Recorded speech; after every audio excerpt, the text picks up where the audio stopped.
Good afternoon, members of Parliament, support staff, radio listeners, TV viewers, those following via social media, and members of the media.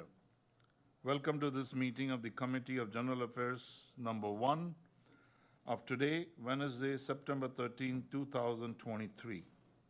I would like to give a special welcome to the Honorable Prime Minister and Minister of General Affairs, Ms. Sylvia Jacobs, and her respective staff. We have established a quorum of 7 members. Please stand for a moment of silence.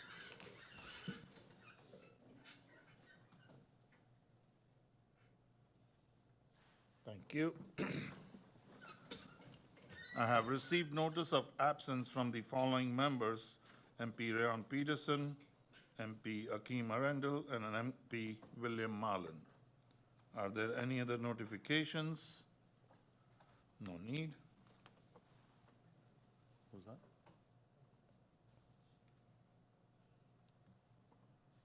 MP Richardson. Thank you, Mr. Chairman. Good afternoon to the Prime Minister and her staff. Good afternoon to my colleagues. MP George would like us to know that he will be running a little late. Thank you, Mr. Chairman. Thank you, MP Richardson. Point noted. We have as agenda point for this meeting discussion with the Prime Minister on reports, implementation and execution, and other issues pertaining to the mutual regulations signed by Sint Maarten, Curacao, Aruba, and the Netherlands under document IS 760/2022-23 dated May 10, 2023. Agenda point 2 is discussion with the Prime Minister on recent developments in the Netherlands and how the government intends to safeguard our national interest under the current circumstances. Under the document number IS/939/2022-23, dated July 20th of 2023. Agenda point 1 was requested by MP S.A Wescot-Williams and MP Heyliger-Marten, and agenda point 2 was requested by MP Heyliger-Marten. We go over to the agenda point 1. Parliament received a letter from MP Heyliger and MP Wescot on May 10, 2023, with the request that a meeting of this committee be convened with the agenda point as mentioned. The presence of the Minister of General Affairs was requested. All members of Parliament received a copy of this document via email, and it can be found on the Parliament's general team. Hence today this agenda point. At this time, I would first like to give the floor to the requester of this agenda point. That will be MP Heyliger-Marten to elucidate her request. MP Heyliger-Marten, you have the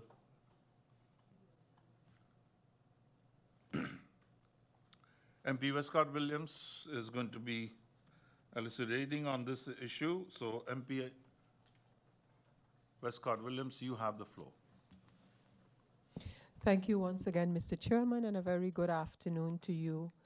A good afternoon to my colleagues. A good afternoon to the Prime Minister and her support staff, and a word of welcome. Good afternoon to all tuned in to this meeting of Parliament. Mr. Chairman, as you indicated, the request for this meeting goes back at least 4 months, and it was at the time of when this agreement, this mutual agreement, had just been signed. In my request, I also mentioned that the Prime Minister, I believe it was on the 4th of April, had sent the relevant documents to the Parliament of Sint Maarten. Before we received those documents, I had expressed publicly my concern with this mutual agreement. I had the feeling, and I still do, that the little bit of oversight by Parliament that would have been part of the predecessor of this mutual agreement, which was the COHO, the draft COHO law, that would have been totally undone. And I maintain that position, that with a mutual agreement, Parliament has been sidelined in terms of what is happening. In the mutual agreement, the reporting has moved from quarterly to half-yearly. And if we look at the first report that has been received in this context, so based on the mutual agreement that has replaced the Coho law, that only strengthens my position, because with all of the colors in this report, it is very, very difficult to determine if anything concretely was done, and if so, what. The mutual agreement signed, in Dutch de onderlinge regeling, is a form of agreement between governments. I have on more than one occasion expressed my, not so much concern, but the conclusion that this type of an agreement, which has been signed by governments back and forth, different topics, important topics, and there is no oversight on these type of agreements by the parliaments of the countries. And in this case, it's no exception. The country package of 2020 is still what it was in terms of content. And a quick overview of one of the latest reports show, in addition to the topics of the country package, approximately 17, give or take, plans of approach that has been developed by the organization and the TWO. There have been approximately 5 actual reports made, amongst which one as important as spurring entrepreneurship on Sint Maarten. So rather than rehashing what I've stated in the past regarding this mutual agreement and the execution of this mutual agreement and the lack of oversight and accountability coming out of this mutual agreement, I want to ask the following to the Prime Minister and would appreciate her responses. Are there any more than 17 plans of approach as a result of the consultation, collaboration between the local organization and the TWO? So are there more than that? Secondly, are there more than 5 actual reports coming from the same body? If it is 5 or more, what has been done thus far very concretely with these reports? What action has been undertaken on the basis of these reports that have been commissioned by, not commissioned, but have been prepared by the TWO and the local organization? Is it the intention, Mr. Chairman, through you, that the governments continue to report in the fashion that they are reporting? Because again, it is my position that it doesn't really tell us much in terms of whether things have been done or not. Most of the things are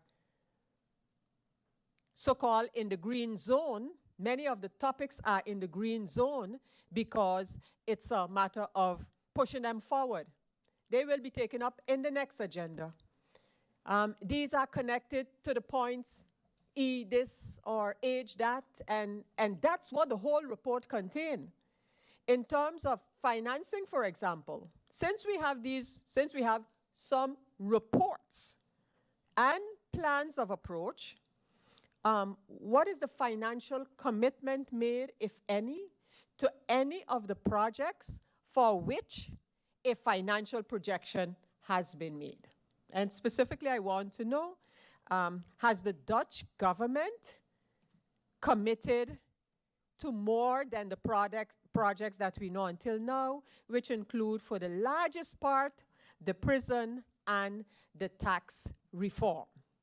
Mr. Chairman, I would want to await the answers to these questions. As I said, I'm not going to rehash the story about the coming into being of this mutual agreement, and the reason that we're sitting here this afternoon is testimony that there's no real concrete information as to what the TWO and the local organization, what is it yielding? What are the works on the basis of the country package of 2020? What have they actually yielded in terms of work, in terms of actions, and in terms of funding?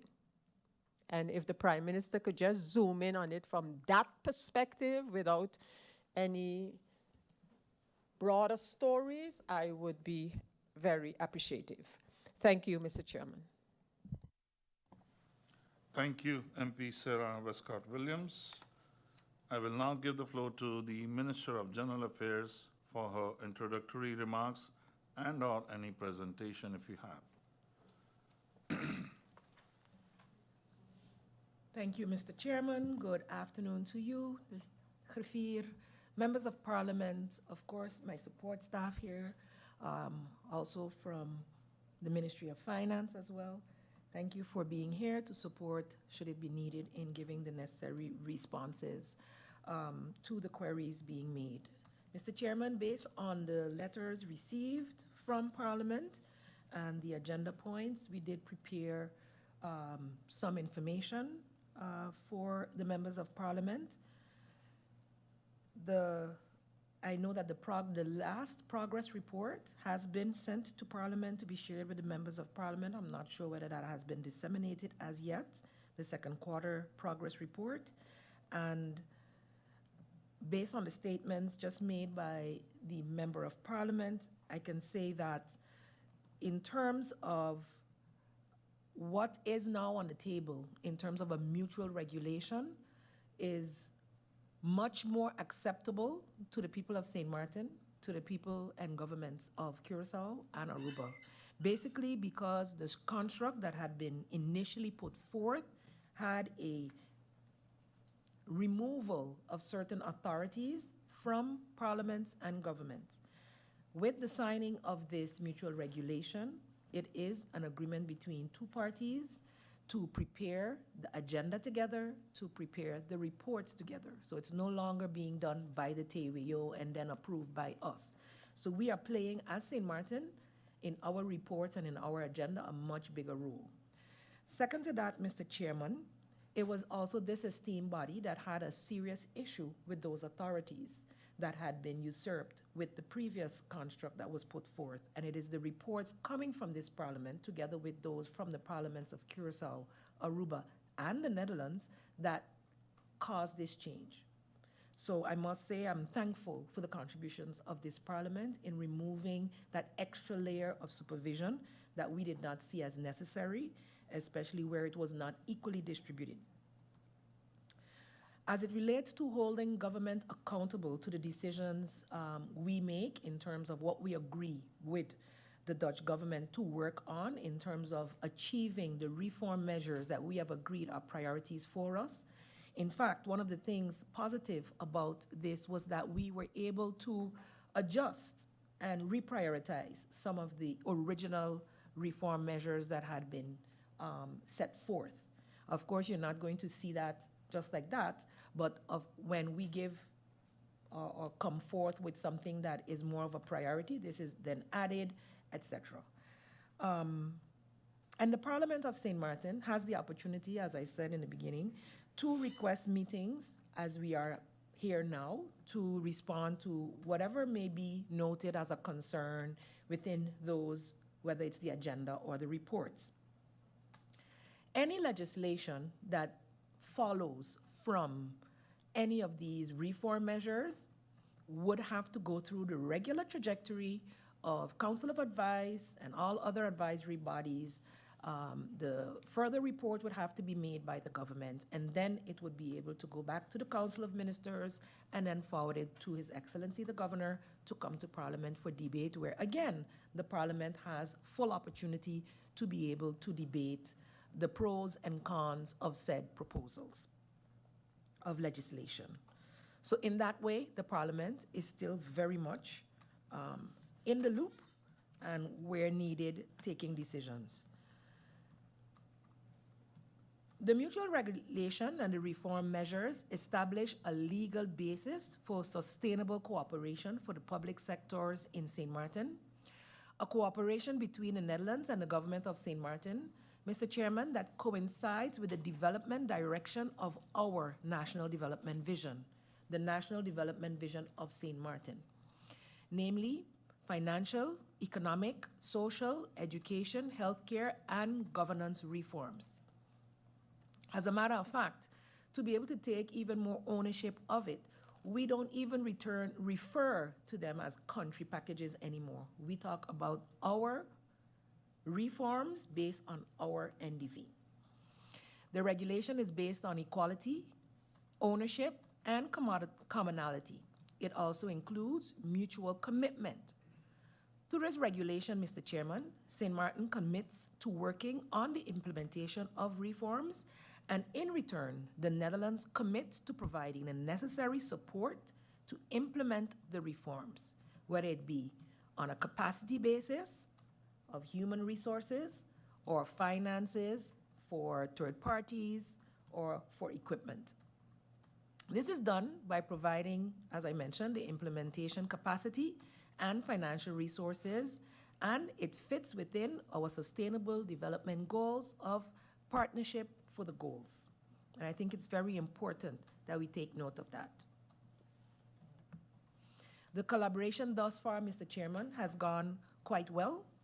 There have been no issues that have arisen that would give pause to government to say that we need to stop the discussions, because that is also part of a mutual regulation. If we cannot agree on what has to be handled, then there's a road to walk for that as well. Good progress has been made in the various measures put forth. And where progress is not seen, there is the understanding of the reasons for such, whereby, or should I say, where how it used to be in the past, especially way in the beginning, things were kind of top-down, and there was no understanding for the real reasons why things could not progress at the pace at which probably proposed by the Dutch government. Because now they are being done simultaneously, jointly, and because they have been on the ground for quite some time, there is a better understanding of the reality of the challenges that are faced. And as a matter of fact, sometimes it is not even on Sint Maarten's side that the stagnation may occur. So there is also understanding for that. The progress made, noteworthy, is that the progress Sint Maarten is currently making would not have been made without this collaboration, and in particular with the structure that is being used for the implementation of the measures. It is broken down, what has to come first, and as a matter of fact, only now some of the plans of approach are being executed. So up until now, there was a lot of work to get to an agreement on what the plan of approach is. And to be able to explain that currently, the SG platform is very much involved, so the Secretary Generals that meet on a weekly basis, and it is supported by the Department of the Interior and Kingdom Relations.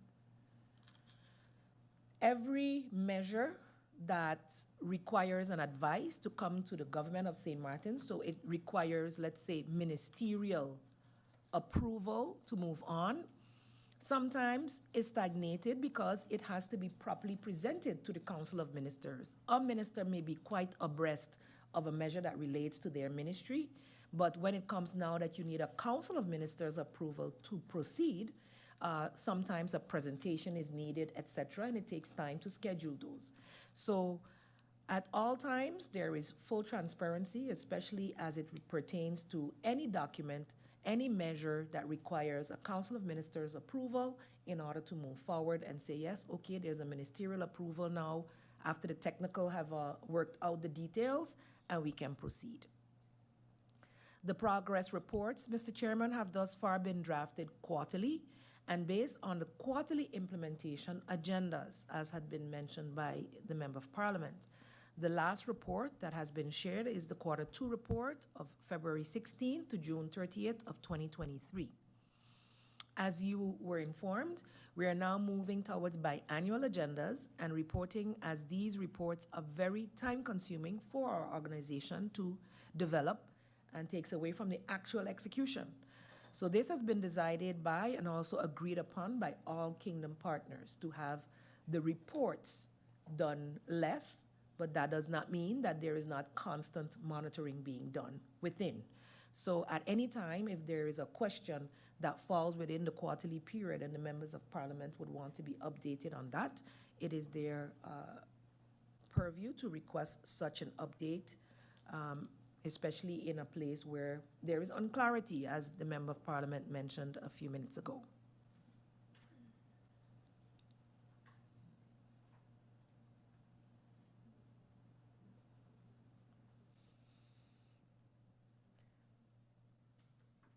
I would like if the Member of Parliament would allow for me to peruse, because I did touch on some of the points raised by MP Wescot-Williams a few minutes ago, to check with the team whether the other points that I may not have remembered off the top of my head, whether we're able to respond to those questions right away, or if there are other questions from the other members that we can take along, then we would take those now.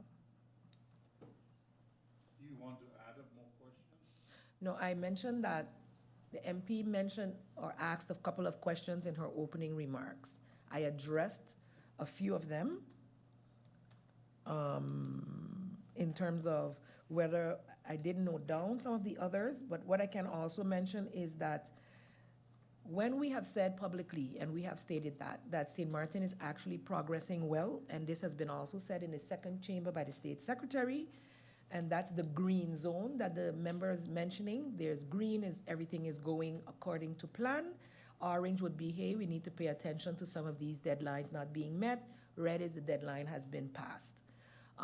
And for the most part, Sint Maarten is in the green, and that means basically that green zone for that line, that reform measure, that whatever has been agreed upon is within the achievement range, or it is expected to be achieved within the timeline that has been set. And we're actually quite proud of that, and that is why we continue to get pretty good cooperation. So if there is something noted that we need assistance for, that it is readily made available via the TWO and BZK.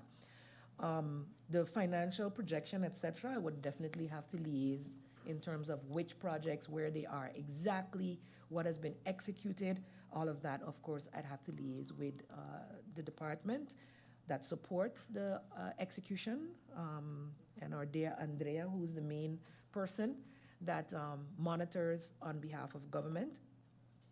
But for sure, I can state that we did receive, and I believe I shared that document also with the Parliament, how the Dutch government budgets to assist us in this regard. So if it hasn't been shared, then I will ensure that it is shared as well. But to my knowledge, we did share that document. We received an elucidation, I believe, sometime in June from BZK. So if you didn't receive it, then we will definitely share that with you as well, to further elucidate how they budget to assist in matters related to the reform measures. And so for the other questions that have been posed, I would like the opportunity to liaise with the team to see how many can be answered right away. And that would also, if the chairman has other members of Parliament with questions related to this topic and this agenda point, that we take those along as well, if there are more that they can ask them. Thank you, Prime Minister, for your opening remarks and clearing a lot of points. And I would ask members of Parliament if they have any questions. And I see MP Rolando Bryson. MP Bryson, you have the floor. Thank you, Mr. Chairman. Good afternoon to you, my colleague members of Parliament, the Secretary General, and to the Prime Minister and her support staff present and those viewing. Mr. Chairman, I Just as a general remark, at least from our position, when I look at what we have now in terms of mutual regulations and understanding, and when I look at what the Parliament and the various factions in Parliament had to evaluate in the coho, I don't think there's any comparison to that the situation now is better than had we had a coho forced down the throat of this Parliament and the people of Sint Maarten. I just want that to be for the record. That is my position. I think to say, are there need for improvements, more transparency, more oversight? Sure, but nothing compared to what we would be facing if we had a coho within this kingdom and this country. That would be a very far shot from being able to even have any form of oversight. Because if you recall in the coho, for example, there wouldn't be much sense of even having this dialogue right now, because there's another entity that's in charge of the reform, and they can, you know, be questioned, or not even an elected representative to be held accountable. I appreciate that I have the opportunity through you, Mr. Chairman, to question the Prime Minister about what concerns I have with whatever the mutual regulations are, and very importantly, that anything that has budgetary or legislative consequences has to come to the Parliament of Sint Maarten first. And that is also important. And in that sense, one of the issues I do want to ask about is related to the measures under taxation, and specifically C4. No, that's the wrong one. Yes, C1. And this is, of course, the essence of tax reform. And there's two things that keep reappearing, or seem to be reappearing in this country package, mutual agreement, or whatever we want to call it. We've asked a question, or I have asked a question regarding the position of a value-added tax being indeed a part of the plans, and in previous answers that we had received that, no, that was just, let's say, a sort of a recommendation, but that would not be something that would be implemented. Nonetheless, it continues in successive country packages to appear. I don't know if it's stated as an example, but when I read what is here, broadening the tax base and shifting from direct to indirect taxation through the introduction of VAT, et cetera, et cetera. So I just need an update once again. Maybe I'm going to have to ask this every country package that comes to Parliament, but I need to understand what's happening with that.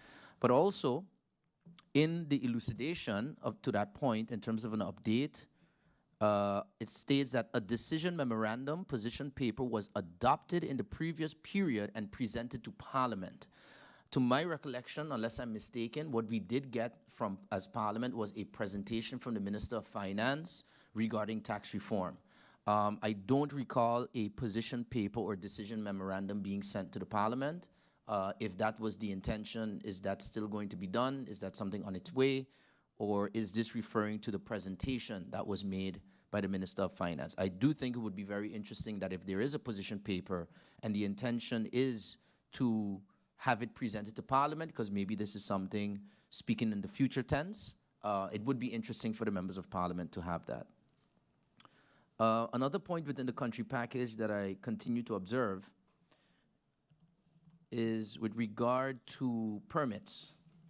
And one of the things that has come up is the efficiency or lack thereof of our permitting system.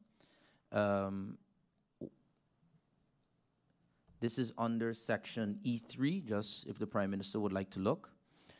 Since the inception of the pilot project, January 16, 2023, changes and revisions have taken place. I know this is not specifically the portfolio of the Prime Minister, but if I can just get a general update on the success or the progress of this pilot project. I have heard differing views from particularly within the business community that it didn't really turn out the way we may have hoped.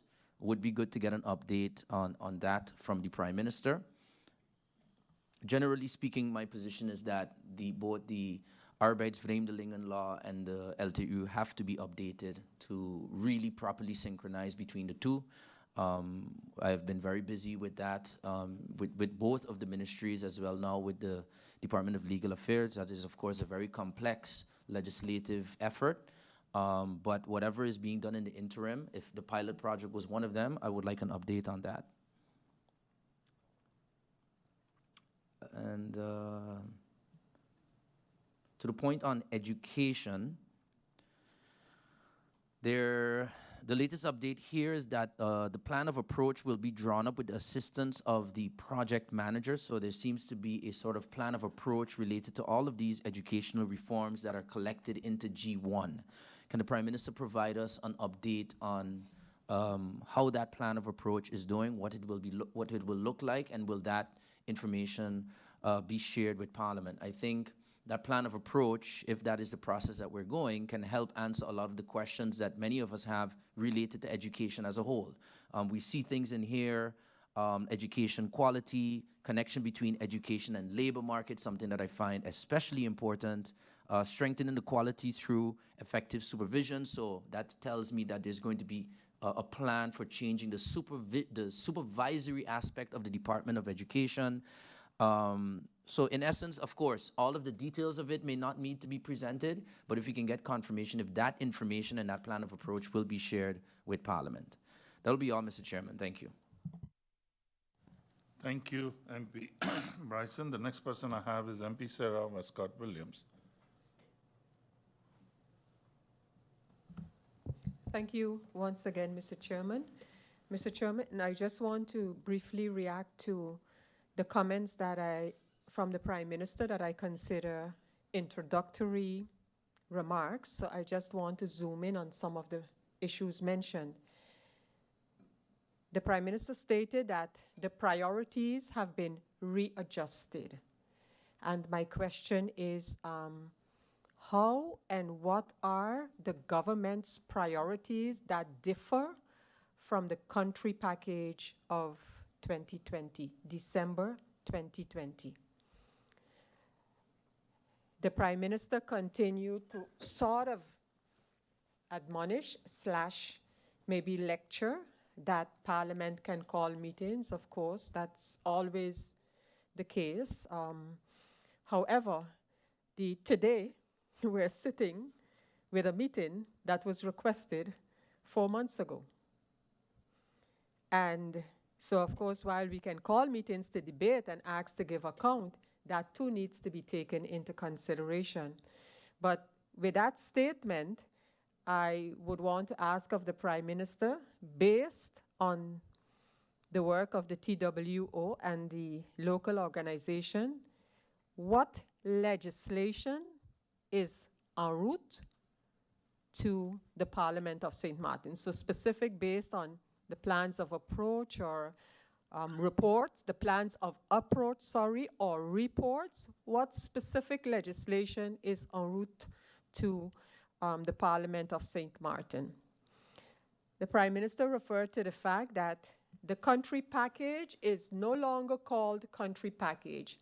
Is this unilaterally by the government of Sint Maarten, or is it an agreed upon decision, position by the signatories to the mutual agreement, namely the government of Sint Maarten and the State Secretary of Kingdom Relations? So is there a general agreement that we should drop the term country package, is my question. The plans of approach are now being worked on. My initial set of questions, and including these, actually would like to know more specifics regarding that execution report. Give me topics, give me status. Where are we with the different matters? So plans of approach being worked on. Are there any specific ones that the Prime Minister can mention? How many of these plans or a result of these plans have been approved by the COM?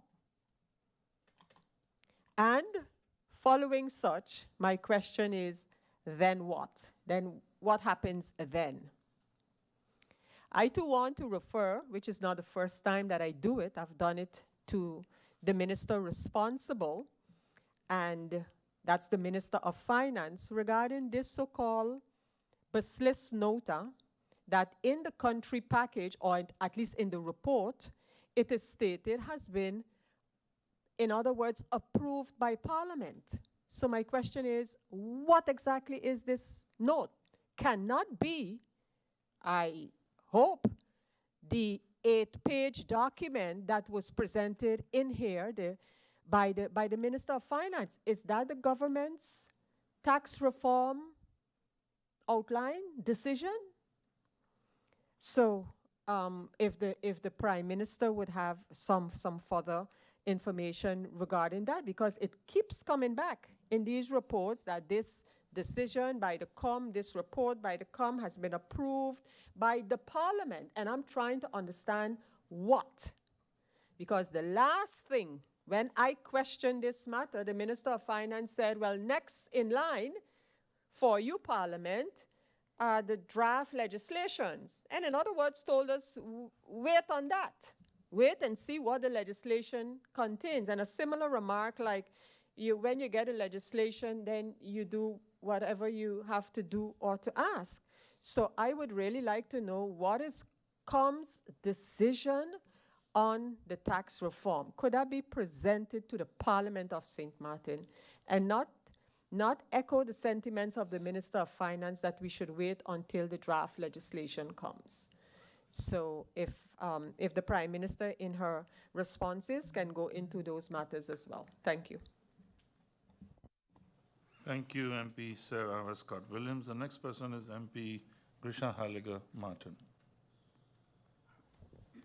Good afternoon, Mr. Chairman. Good afternoon to my fellow colleagues, and a pleasant good afternoon to the Prime Minister and her support staff, and good afternoon to those listening and viewing online.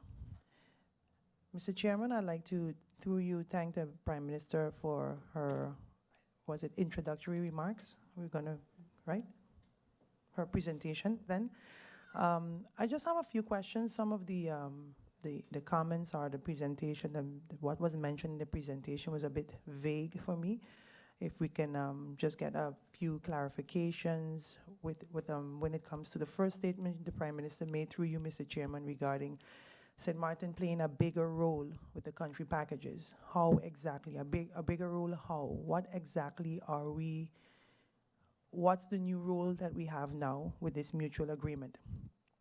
MP Wescott mentioned prioritize, that, you know, that the Prime Minister made some adjustments with the she reprioritized the country packages. What are at least the top 5 priorities that, that was reprioritized?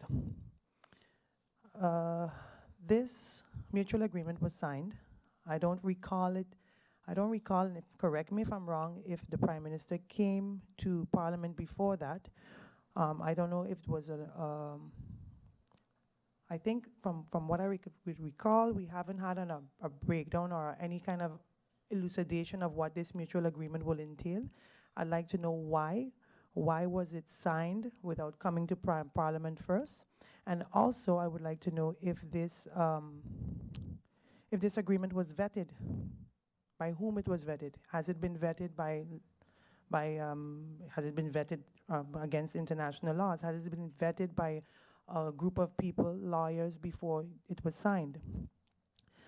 My next question is, we never ever got a clear understanding as to why we never received the answers to the questions we took hours and hours in this Honorable House of Parliament to ask. We sent a report with all the questions. It was later decided that the answers would not be, the questions would not be answered, and that they're going to have a mutual agreement. Who made that decision and why? Then another thing that's a bit vague for me. So is it that the Dutch government is now committed to funding and supporting the wishes of Sint Maarten's government based on its vision?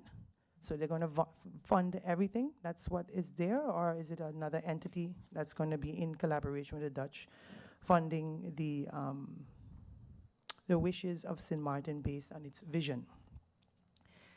My last question is, if Sint Maarten wants to make changes for the benefit of our people and Holland doesn't agree with those changes, what happens then?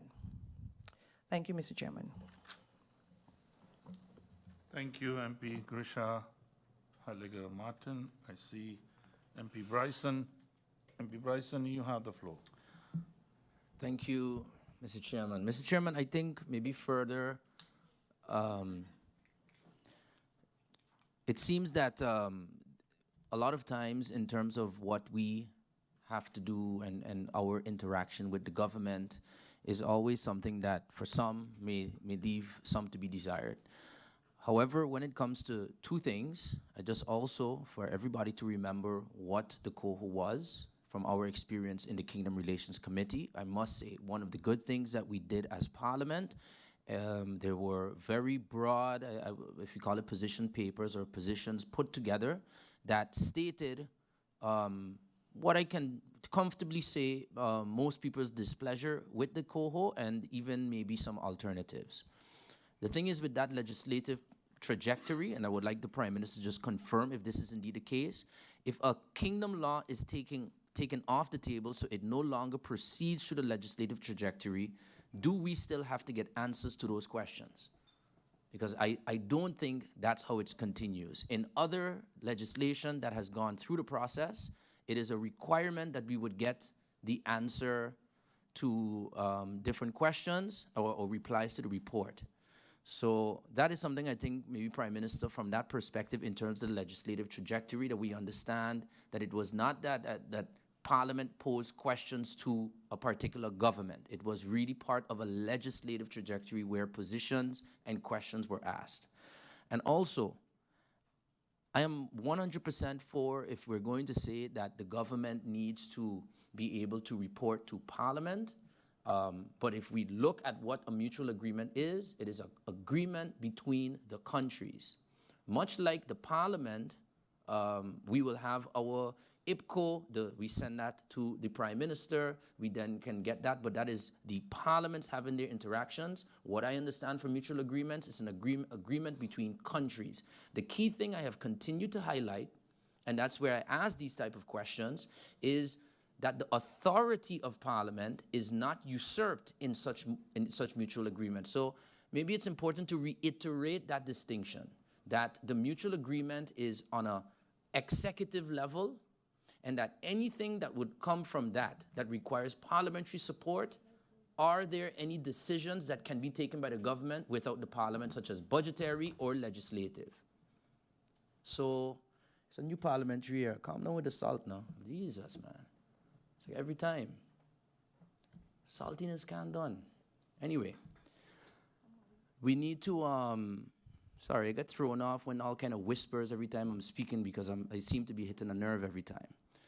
Anyway, Mr. Chairman, my point is that the mutual agreements are something that is done on the Parliament, on the governmental level, and if the Prime Minister can please explain and reiterate, the one concern that I always had is that no agreement is signed that takes the authority from Parliament to do anything. For example, the tax reform will have to come to Parliament before it is finalized. Is there anything hanging over the head of the Prime Minister or the government to say, Parliament better pass it or else? How did that discussion go before signing the mutual agreement? Was that made clear that the government does not intend to usurp the authority of Parliament?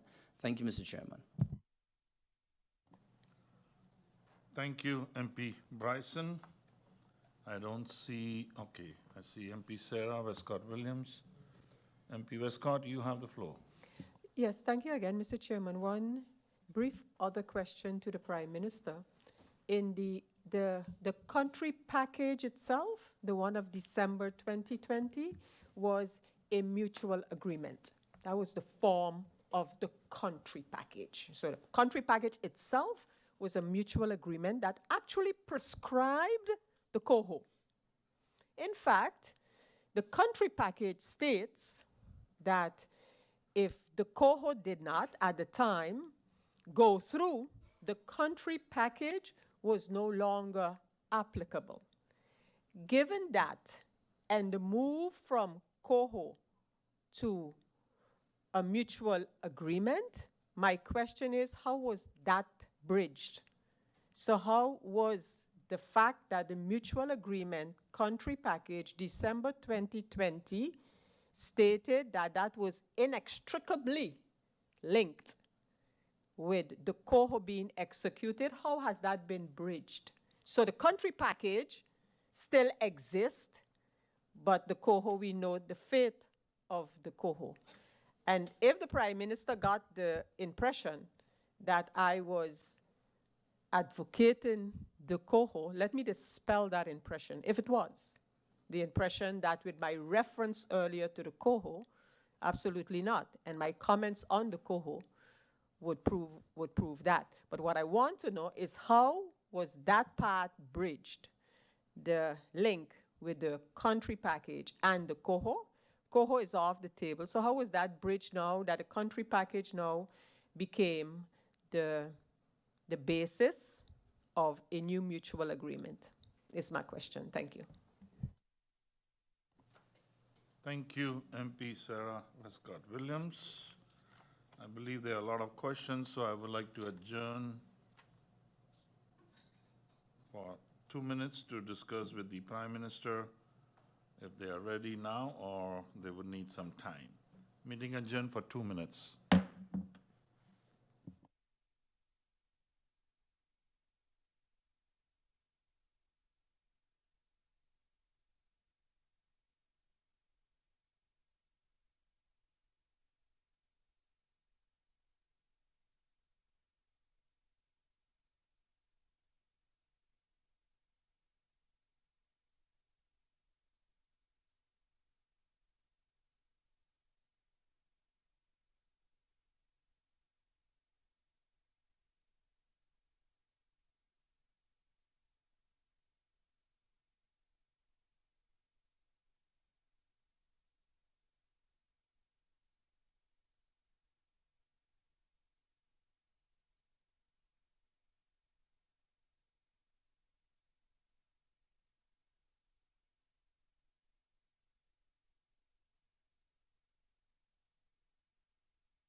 Good afternoon and welcome back. In discussion with the Prime Minister, she has requested 30 minutes to answer the question. So the meeting will be adjourned for 30 minutes and will resume at 3:50 p.m.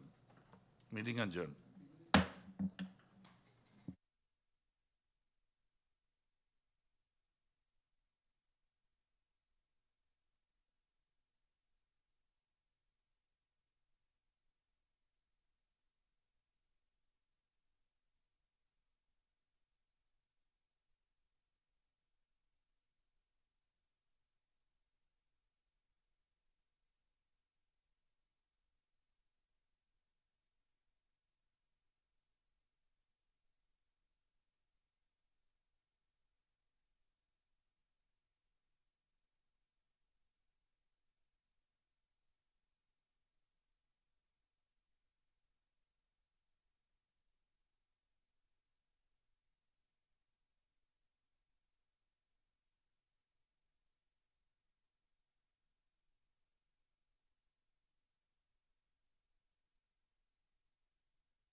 Welcome back, and I give the floor to the Prime Minister to answer the questions posed by the members of Parliament.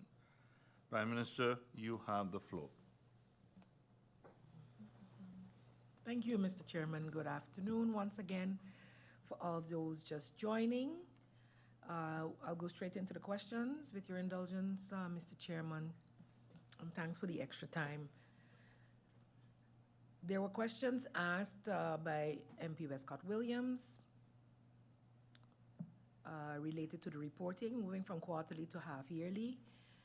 Difficult to determine if anything concretely was done, and if so, what. The mutual agreement, oversight on these types of agreements by parliaments of the countries, and mentioned 17 plans of approach and 5 actual reports.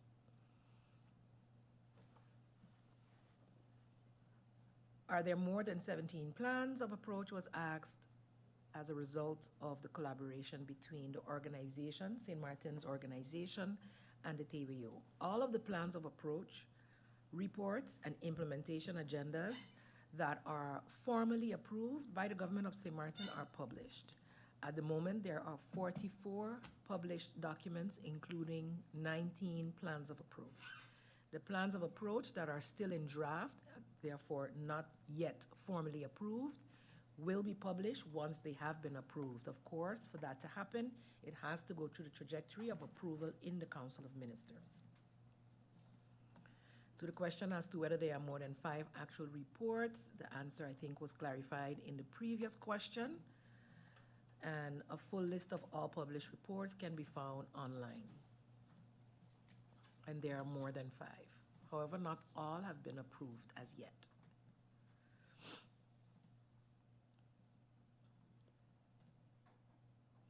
Concretely, what is being done, what actions are being undertaken on the basis of these reports. Based on research reports, plans of approach are drafted, and as I mentioned earlier, some are in the beginning phases of execution.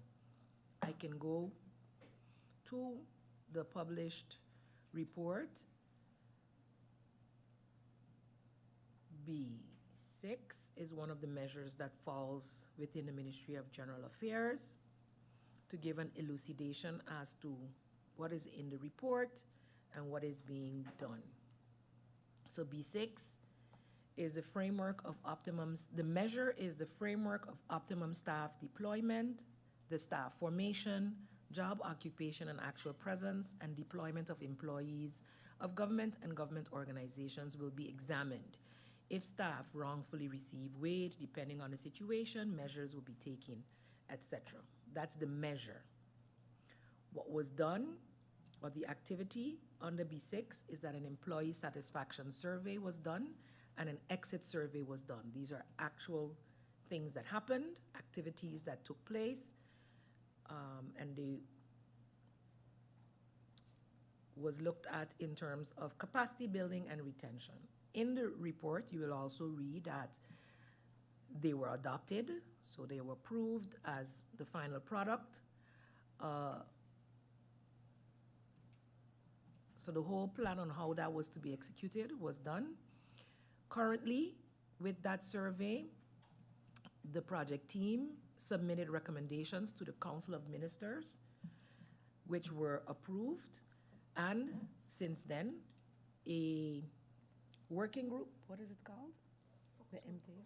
A focus group of civil servants was established. Initially, there were some 29 persons that signed up voluntarily to be part of said focus group, and after meeting with them, 17 remain committed to working together to actually give implementation recommendations on the report that had been submitted. They have, in the meantime, presented their findings to me as Minister of General Affairs, to the Council of Ministers, and to the Secretary General's platform, and this information will also be shared with the civil service in general. Their recommendations are to their peers, to the middle management, to the Secretary Generals, as well as to ministers or elected officials and appointed officials in general. So these are the actual rollout of the implementation of the plan of approach. So if you look in it was mentioning what date it had to be done, et cetera, and it was done. And now with the results of it, the recommendations will be carried out. So in certain cases, some of these recommendations coincide with previous recommendations made, and these are ongoing activities within government.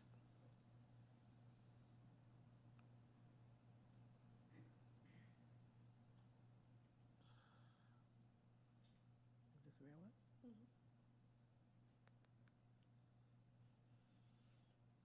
Which question was I on? This one? Is it the intention?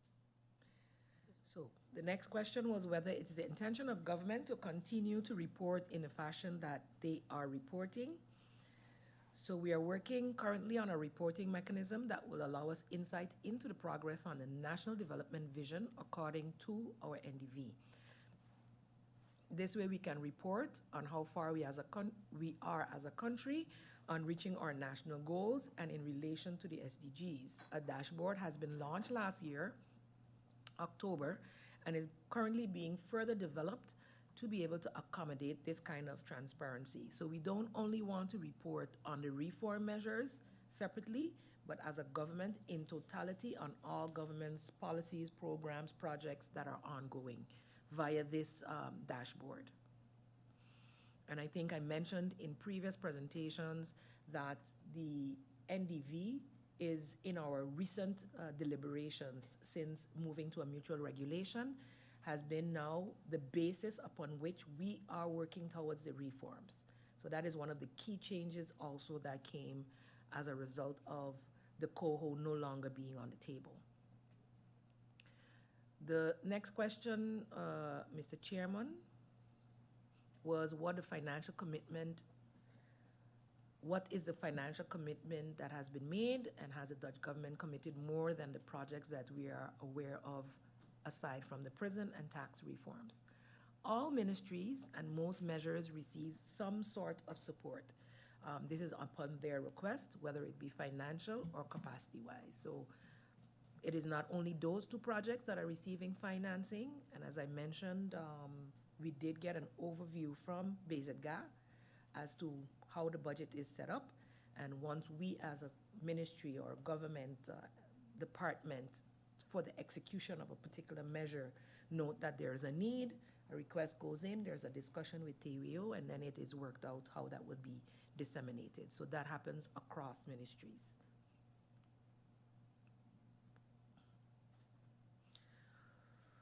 The work and in terms of what it's yielding in work and actions, the work and actions lead to sustainable development and a brighter future for Sint Maarten in the sense of a lot of things that we wanted to do in the past, and a lot of times we mentioned this was something that was in the pipeline, but whether it was due to capacity or financial constraints, whether it was because of CFT curtailing the capital investments or whatever, we were not able as government over the years to execute them. So this is being used as an opportunity to execute much needed reforms that we had already seen a need for before this became a discussion.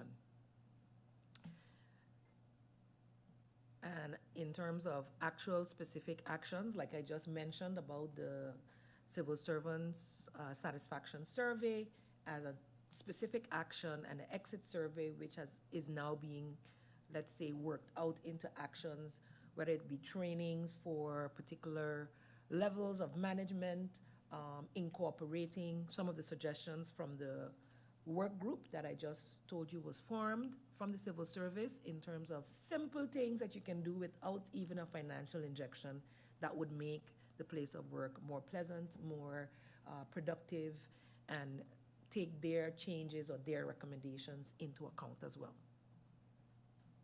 And furthermore, it leads to a more holistic approach for sustainable development. MP Bryson asked,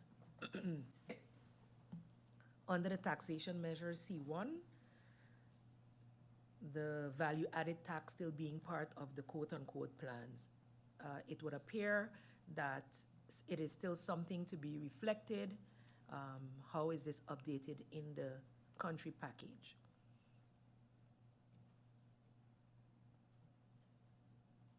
So if you look at the C1 in the report, I believe all members have access to that.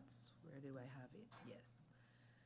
C1, you will see on the measure to increase revenue and to make the system more robust and simple, an integrated detailed investigation will be carried out of the financial system, including income tax. The following proposals will be considered.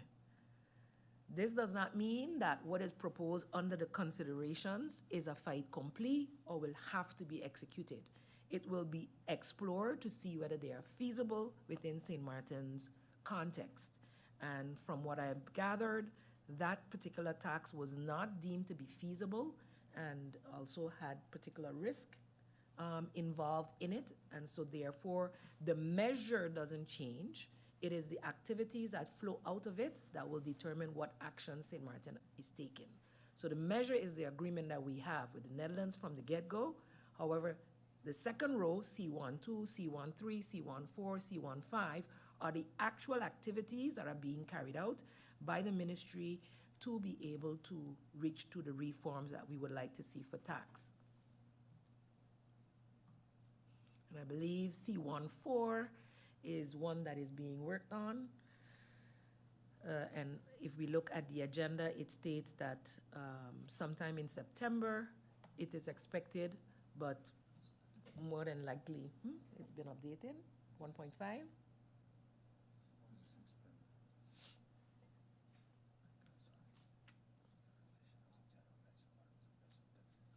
So C15, the revision of General National Ordinance National Taxes, the ALL, is expected to be presented to Parliament in this year, as well as C14, the one related to C14 is expected to be presented this year, which is to eliminate outdated legislation. Advice from the advisory board on necessary legislation has already been received. So these two will be legislations Parliament can expect this year still.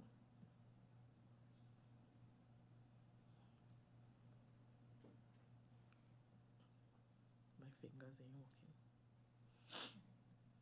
So that as it relates to C1. Also, risk in the implementation of the proposed, or the one that they said would be considered, is that we also, as a Twin Island state, had to look at the impacts and the risks from French St. Maarten, who do not have a VAT. And I believe the Minister of Finance has responded to that on more than one occasion. As it relates to the permits and E3, I would prefer if the Ministry of S.A answers that question, or Labor, the Department of Labor, who's working on that. But I do believe that the Justice and S.A Ministry and the project that they are collaborating on is not connected to what we are doing here with the country package of reforms. From the Ministry of Education, it was asked to update on the plan of approach and what it looks like. From the Ministry of Education, I was able to get a response just a few seconds ago, which says that a consultant was hired via the TWO to support the preparation of the plan of approach related to supporting the process of prioritization and the delivery and facilitation of the implementation plans related to the recommendations that were made.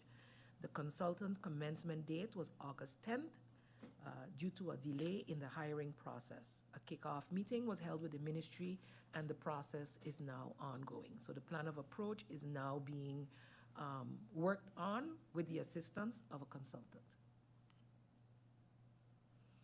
As it relates to the position memorandum, MP mentioned that a presentation was made. Do we still get this position paper? The position paper is being worked on by the Ministry of Finance. The presentation that was made by the Minister of Finance highlighted the points to the members of Parliament and other stakeholders as well, to be able to receive feedback and incorporate it into that position paper, which is then in the plan of approach currently being finalized by the working group Tax Improvement to be approved by the Council of Ministers. Any legislative products that would come out of said plan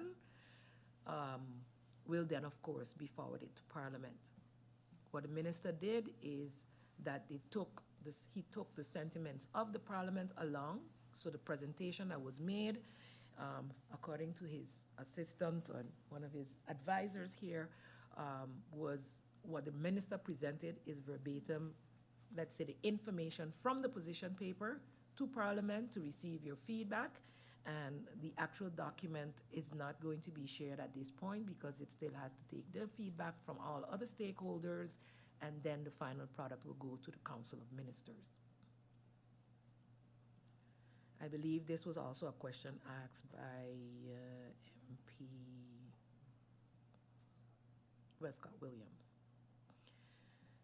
Back to Wescot-Williams again, MP Wescott also asked that was the last one from MP Bryson, right? Then we have MP Wescot-Williams in terms of the priorities that have been readjusted, how and what are government's priorities that differ from the country package of December 2020. The measures that government of St. Maarten, so basically with the decision-making changing, the government of St. Maarten now feels more in charge of the measures in a sense of which activities will be prioritized. As I mentioned before, a group from St. Maarten traveled to the Netherlands, had various discussions, and from there we were able to lay the National Development Vision as the groundwork for our priorities with the agreement of the TWO, and that's why we will be balancing all of those measures within that platform that I just described.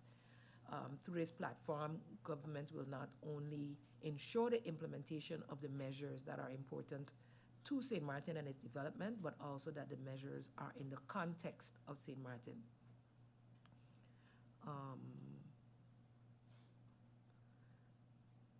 In the discussion that we had while preparing the responses, some of the priorities that had been mentioned were the HR measures for general affairs, the ones recommended from B10 as well as the ICT measures, which are necessary to support all the other measures if they are to be executed properly. So you would know that certain measures within the Ministry of Finance require the digitalization, which was not necessarily a priority in the country package of reforms that had been presented, mainly too because it was part of the digitalization project under the trust fund.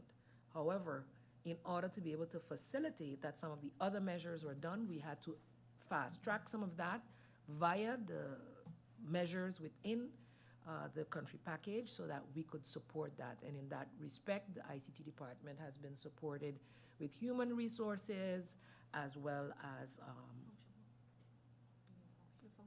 we are finalizing now also the function book to be able to facilitate the necessary hires that we will have to make once these human resources time run out. So that is something that is being fast-tracked, let's say, and receiving a prioritization from government side. The member also asked what legislation is en route to the Parliament based on the work of our organization together with the TWO. The plans of approach within the measures provide insights in the legislative changes required. And as I mentioned before, when I read out what's happening by C1, it states which legislations will be coming to Parliament in this year. So within each measure, you will be able to see when legislative documents or legislation will be coming to Parliament.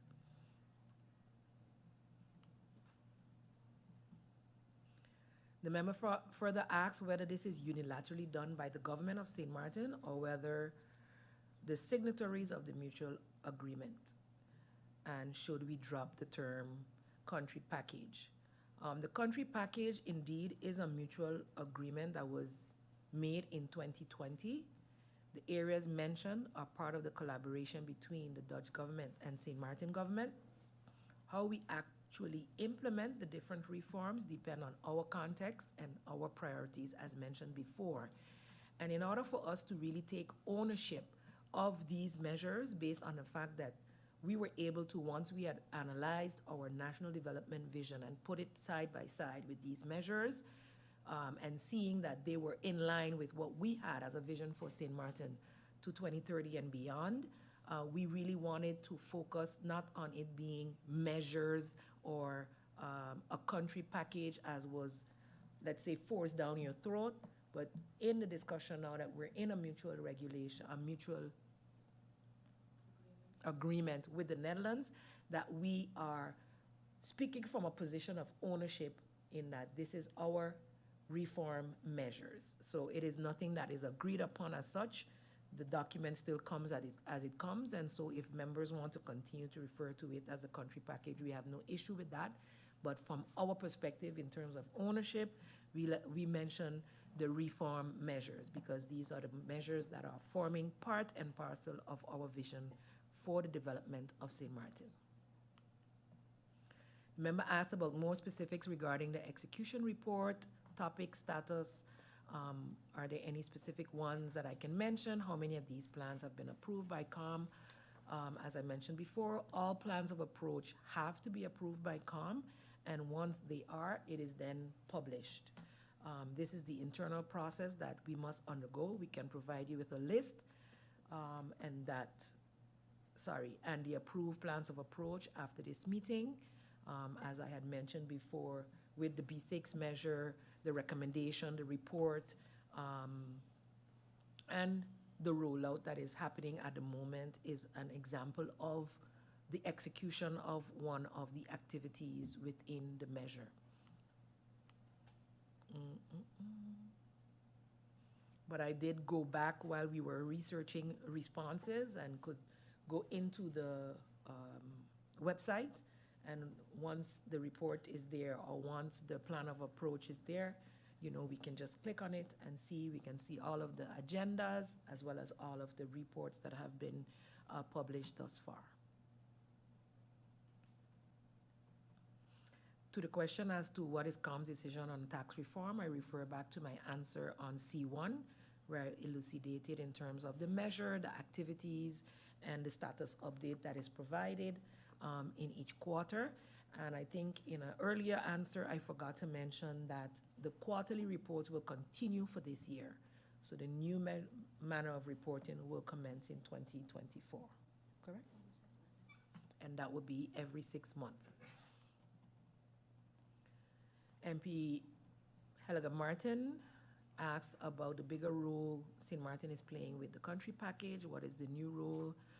As I mentioned before, through this mutual arrangement or agreement, Sint Maarten currently has an equal role and is in the driver's seat as it pertains to the measures and implementation thereof. I think I also mentioned that there was a very positive meeting where the SG platform chair as well as main secretariat member of the Sint Maarten working group met with the TWO and were able to realign that our NDV forms the basis for our priorities.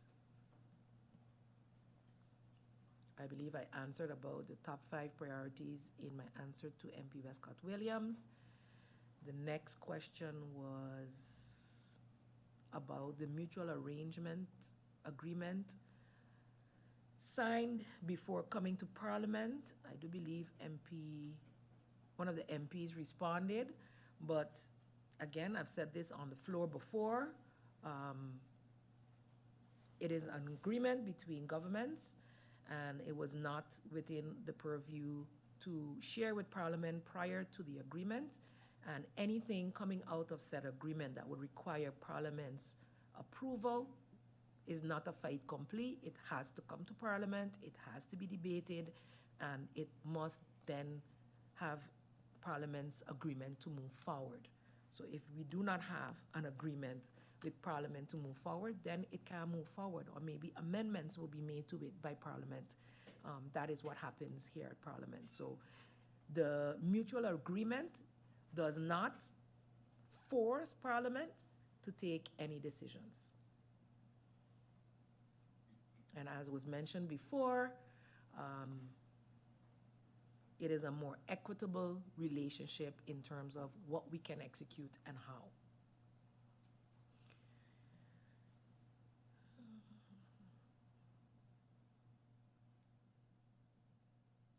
In terms of whether the mutual regulation was vetted against international law, we did have legal peruse and review it within government's organization. The mutual agreement was made between the governments of Sint Maarten and the Netherlands for Sint Maarten, between the government of Curacao and the Netherlands for Curacao, and between the government of Aruba and the Netherlands for Aruba. Is it that the Dutch government is now committed to funding and supporting based on the vision, or another entity in collaboration with the Dutch? I believe I mentioned this earlier, but any activity that we agree to carry out that requires external resources that are currently unavailable. So initially, as per the original agreement, the financing of the reform should come from your budget. But where you are not able to budget for it in the current year, the TWO or the Basic Care Ministry has agreed to supplement that, whether it is with human resources or with materials or in whatever way is necessary, according to the plan of approach. If Sint Maarten wants to make changes to the agreement, what happens? The current agreement is a mutual agreement. As such, this is the instrument that has to be altered. So if there is a change to be made, it would have to be made mutually. Both parties would have to agree. And when we cannot agree, there's always the option to discontinue the agreement. But as I mentioned before, since most of the reforms are linked within our national development vision, the only thing that would say stop us from cooperating is if we're, let's say, not able to get the necessary assistance. If we have to find assistance for ourselves in another way, then that would make sense that we then, what is the added value for having you collaborate with us? So it is then up to either party on whether the discussion or the agreement will continue. MP Bryson asked if the Kingdom Law is taken off the table. Do we have to get answers to those questions in terms of the legislative trajectory?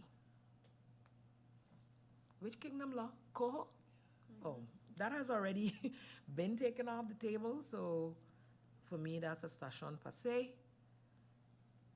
And I believe Parliament, as I mentioned before, played a very strong role in us getting it off the table. So any legislation that has to come to Parliament has to go through the normal trajectory for approval or disapproval.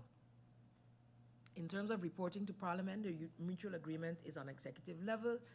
Are there decisions to be taken by Parliament? Is there an agreement or component that takes the authority from Parliament?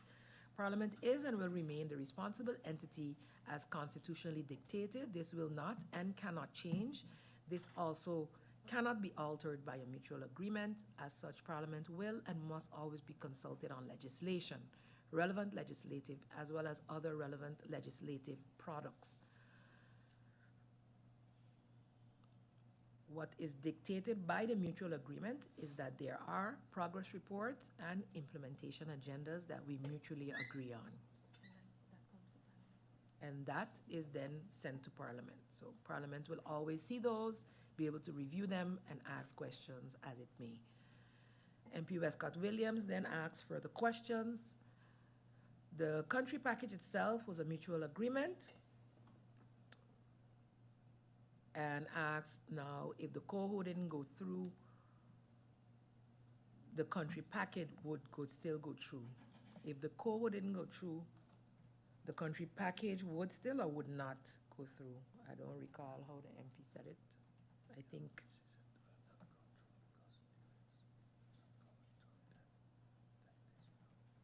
Right, so in the original agreement, if there was no agreement on the coho, then the country package itself would not continue.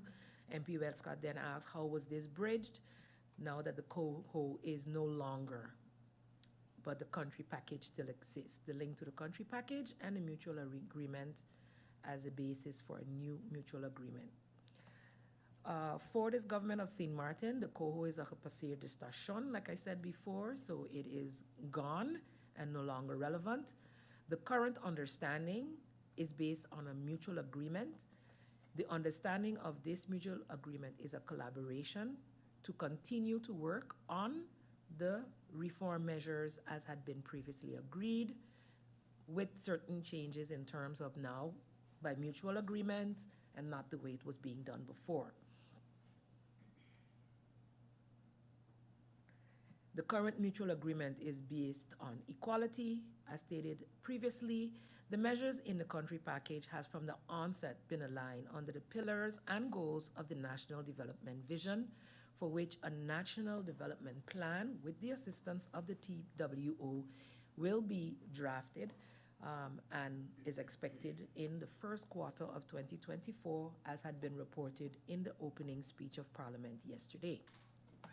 The measures are activities to be executed to be able to achieve St. Martin's sustainable development goals.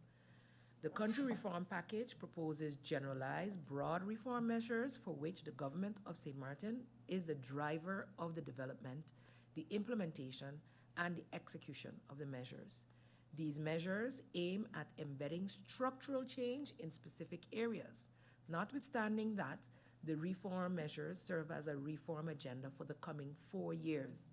The ministries have led in the transformation or in transforming the reform measures into the context and needs of St. Maarten. So all of those activities that you see rolling out, as well as the plans of approach. Furthermore, the ministries have led in determining the targets and the time frame for the measures. This ensures that government remains in control of the structural reforms and, by extension, developmental aspects of St. Maarten. Thus far, implementation of the country reform measures are advancing well, as I mentioned before. Implementation agendas are developed quarterly, which will continue through the end of the year, outlining the necessary actions needed to be taken by government. Furthermore, on a quarterly basis, the implementation reports are provided to the Kingdom Council of Ministers on the progress made. That's another change that happens once we have the mutual regulation. It does not have to go anymore to the Kingdom Council of Ministers for any approvals. The success of the implementation of the country reform measures is mainly a result of the implementation structure that has been put in place, which is the Secretary General platform that meets weekly as a management tool for the implementation of governing program, country reform measures, donor funding, and the Rijksbrede Veiligheidsstrategie. So it is supported by the Department of the Interior and Kingdom Relations, BAC, which also serves as a secretariat for the NDV, therefore keeping all government's activities in one scope. That's the goal anyway. And we look forward to having that platform digitally up and running so that we can keep a more transparent eye on all of the activities of government. The priority measures, as I mentioned before, are the B measures, HR, public administration, organizational challenges, management challenges, labor market, personnel, and financial.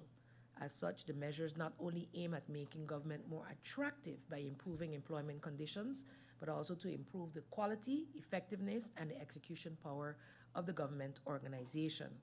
Also is the significant reform of the IT sector, as I mentioned earlier, updating the function book of the department, and also this is being done by LB to which the financial paragraph is currently being reviewed.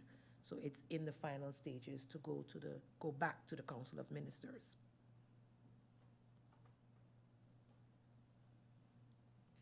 Yes, I think that would be the last of the answers that we have provided. Any other, I believe the one, E3? Where is it? Oh, I received an answer on the project. Where from? Tiffany?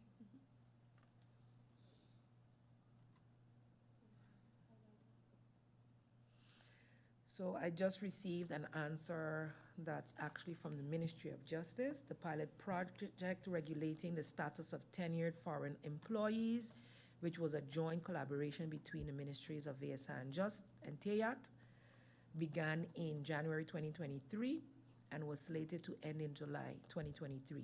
After much thought, upon the advice of the execution staff, the ministers extended the project until October 2023. The last day of intake will be September 29th, 2023.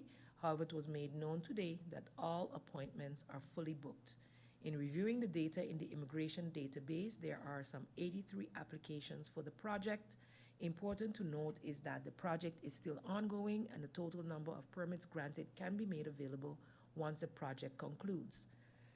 One important aspect to note is that though the appointments are booked and the employees executing the project calls on the clients, they do not always show up for their appointments. An entire assessment of the project will be done and the results thereof will be shared with the Parliament of Sint Maarten.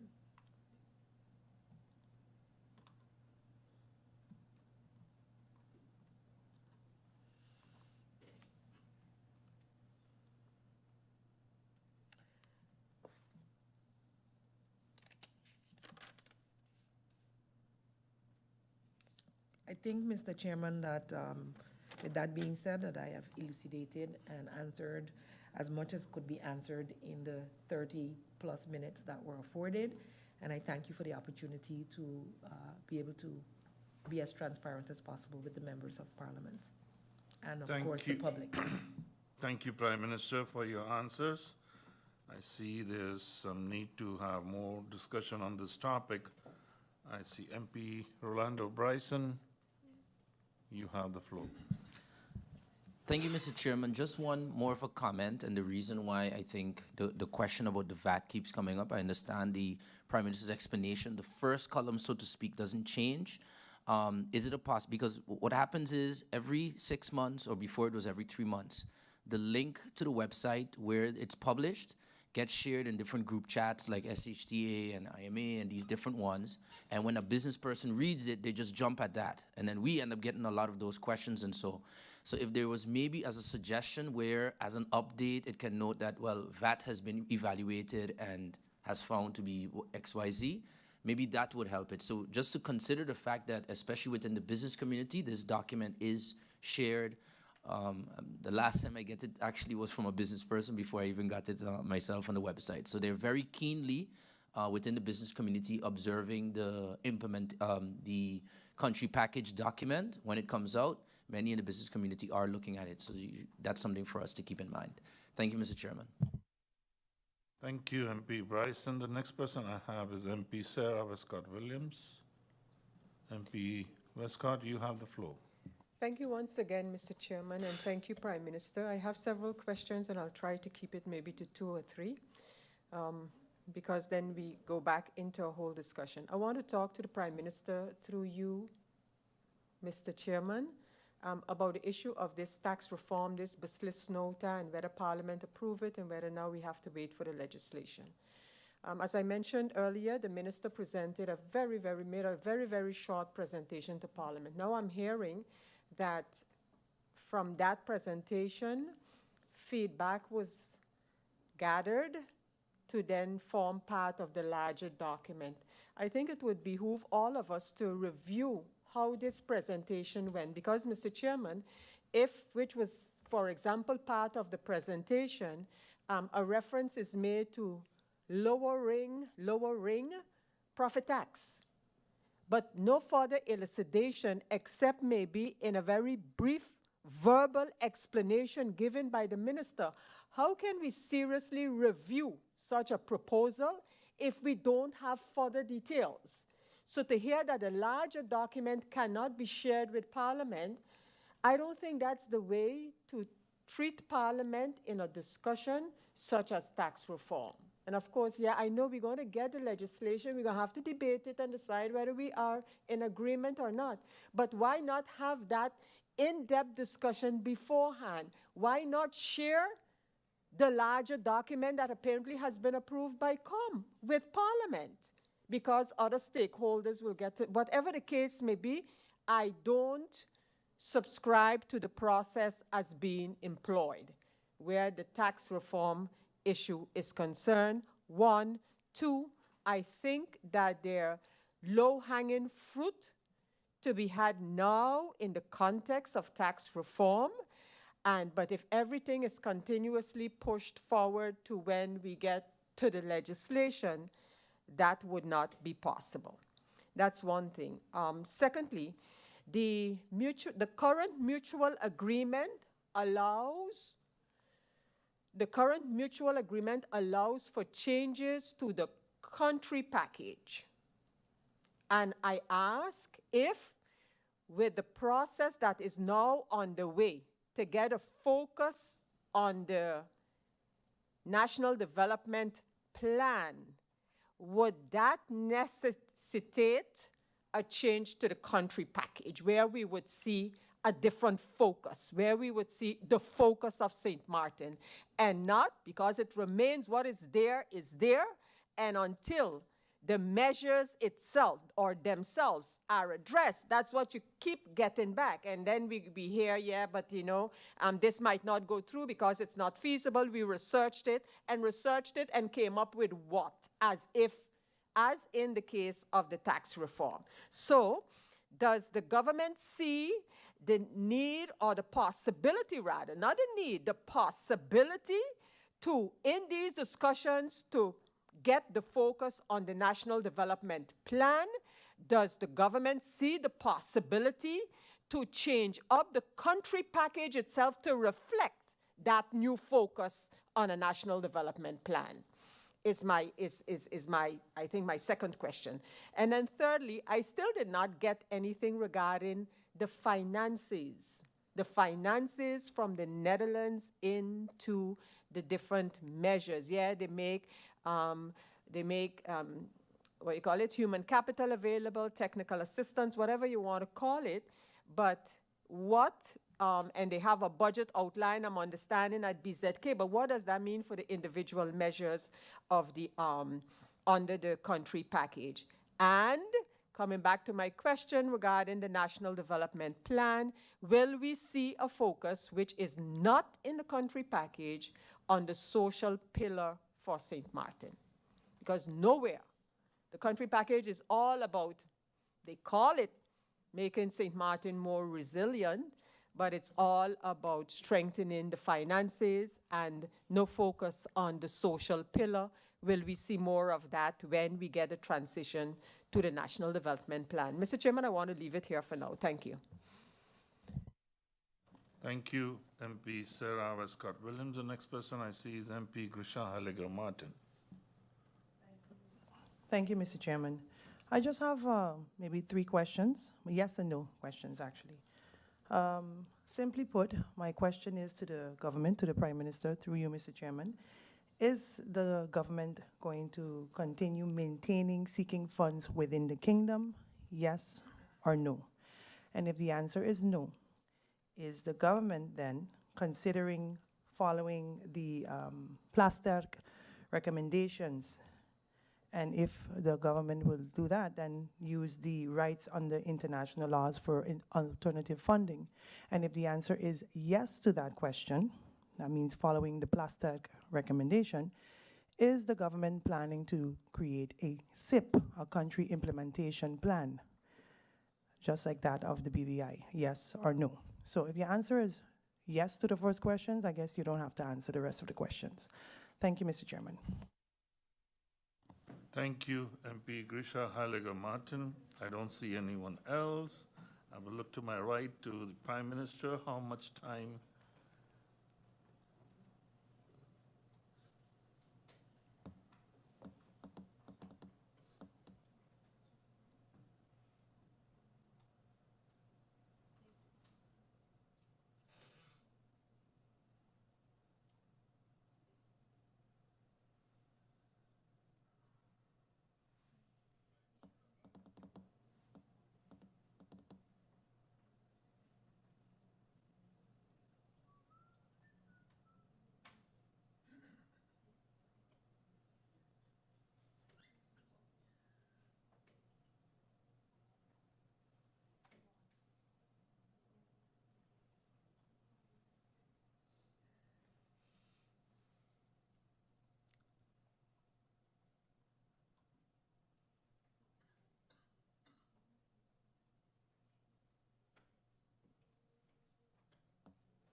Okay, 15 minutes, so it's 5.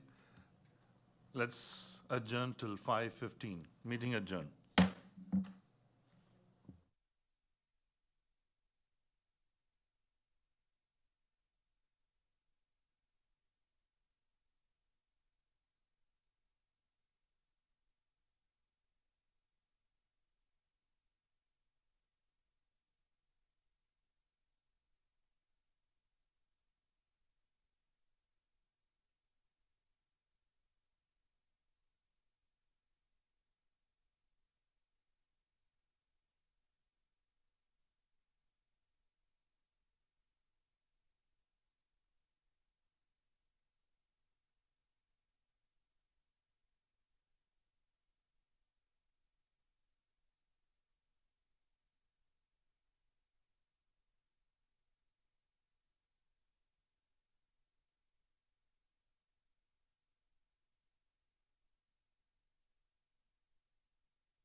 Good afternoon and welcome back.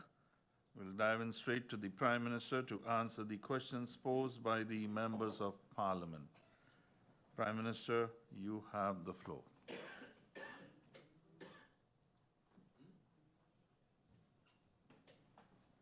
Thank you, Mr. Chairman.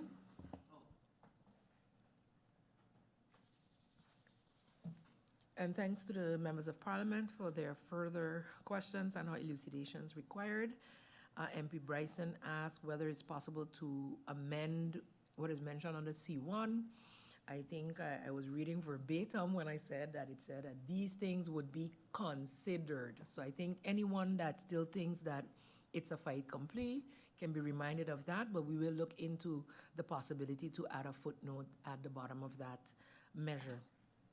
As it relates to the tax reform Basilisk nota that MP Wescott asked about in terms of the presentation, etc., and whether or not the larger document will be shared, I would prefer to refer this question to the Minister of Finance and other ministry.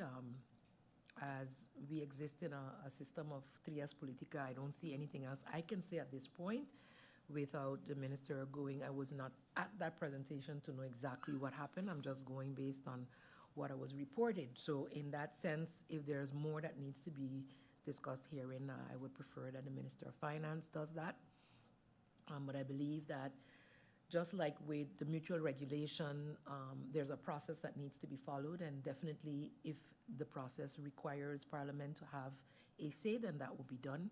And with legislation coming, that is the time to debate it. If, you know, mention was also made of low-hanging fruit, Mr. Chairman.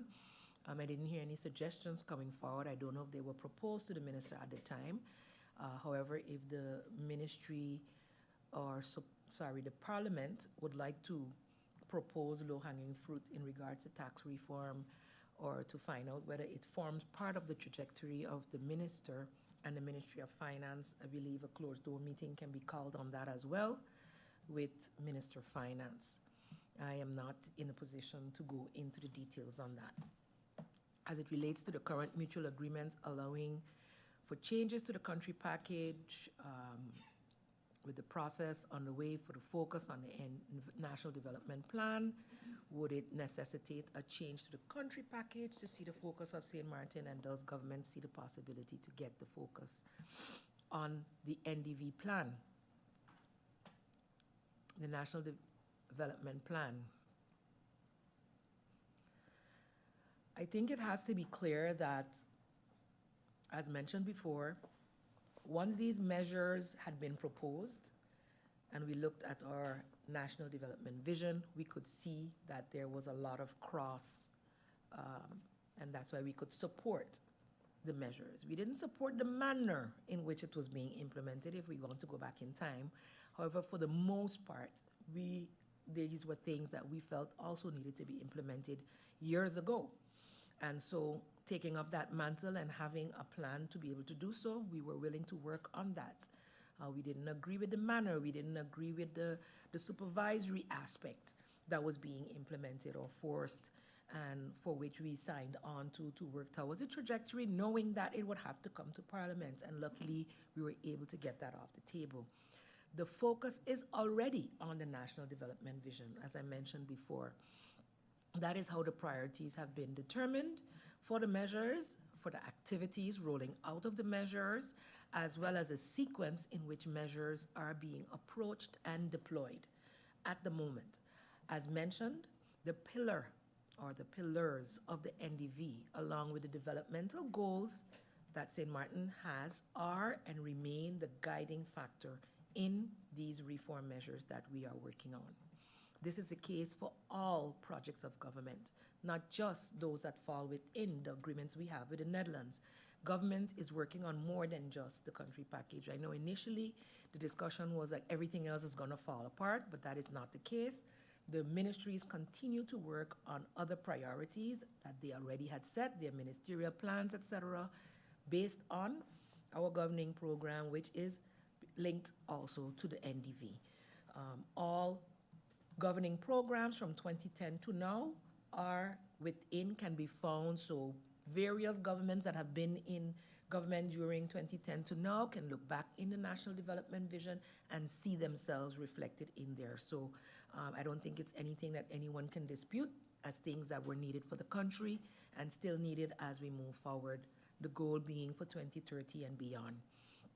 The National Development Plan is part of what we're getting assistance to write and to finalize, which we know would then be the guiding point. Once that digital platform is ready, you'll be able to see the National Development Plan. Out of that plan, what activities, what measures are within these measures of country package, but also what are outside of it. Also what are just being done by government or maybe through other funding agencies. All of that would be reflected, not just the country package. However, what we have in agreement, in the mutual agreement, will have to continue to be recorded as such because that is how we agreed to report. That is how Aruba, Curacao, and Sint Maarten, in the same format, agreed to report, and that's why they can make comparative statements to say that Sint Maarten is, at X% execution, whilst other countries are in another. So that is the agreement that we have in terms of how we report on the measures.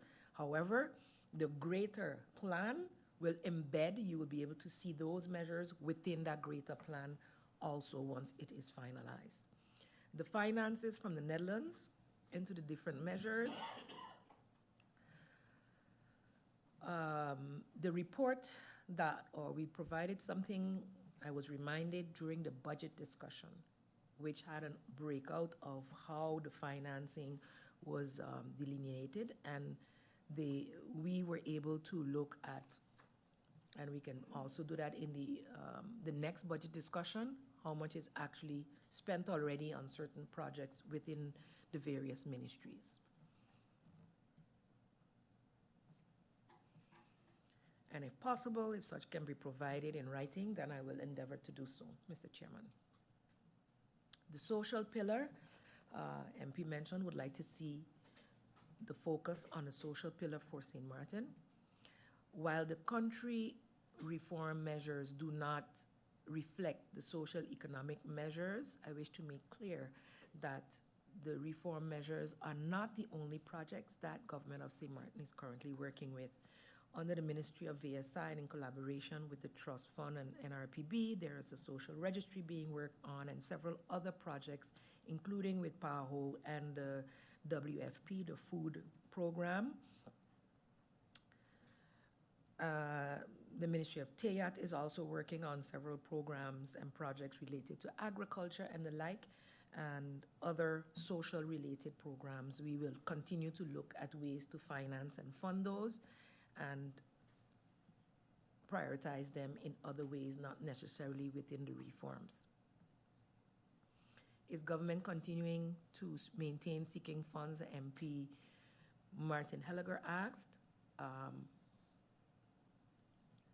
As long as we're in the kingdom, MP, Mr. Chairman, through you to the Member of Parliament, it is the, let's say, easier to facilitate and definitely with a lower interest when we go through the Netherlands at this point. However, it must be made clear that we also receive funds through other donor agencies, such as the European Union and others such as the UNDP, the UNDRR, PAHO, etc. The multi-purpose shelter, for instance, is being done via PAHO. Whether this is funding and or technical assistance, whether it's support, whether it's training, whether it's workshops. And as government of Sint Maarten, of course, we will look for the most feasible manner of getting funding. And for us to go outside of the kingdom, it has to go through a process, especially if it's for loans and the like, as we all know. For development, we look for all possibilities, and anything that we see that is available that we can execute, we do that. Is the government going to continue following Mr. Plasterk's recommendations for alternative funding? Or are we willing to plan a CIP similar to the BVI, sorry? At the moment, we have, as government, are focused and prioritizing our national development plan. For us to come to a SIP, you have to first have a national development plan. And so for St. Maarten, once we have that clear roadmap ahead of us in terms of how we're executing, then we can move on to other options in terms of funding and the like. With that being said, Mr. Chairman, that is the last answer that I have. Thank you, Prime Minister, for your answers provided. We go over to the agenda point 2 now. Discussion with the Prime Minister. Well, I didn't see no. You have any more questions? I didn't see it, that's why I just continued. Discussion with the Prime Minister on recent developments in the Netherlands and how the government intends to safeguard our national interest under the current circumstances under document IS/939/2022-2023 dated July 20th, 2023. Parliament received a letter from MP Heyliger-Marten on July 20, 2023, with the request that a meeting of this committee be convened regarding several topics falling under this agenda point. The presence of the Minister of General Affairs was requested. All members of Parliament received a copy of this document via email, and it can be found on the Parliament General team. Hence today this agenda point. At this time, I would like to give the floor to the requester of this agenda point, MP Heyliger-Marten, to elucidate her request. MP Heyliger-Marten, you have the floor. Thank you, Mr. Chairman. Mr. Chairman, in my speech on the occasion of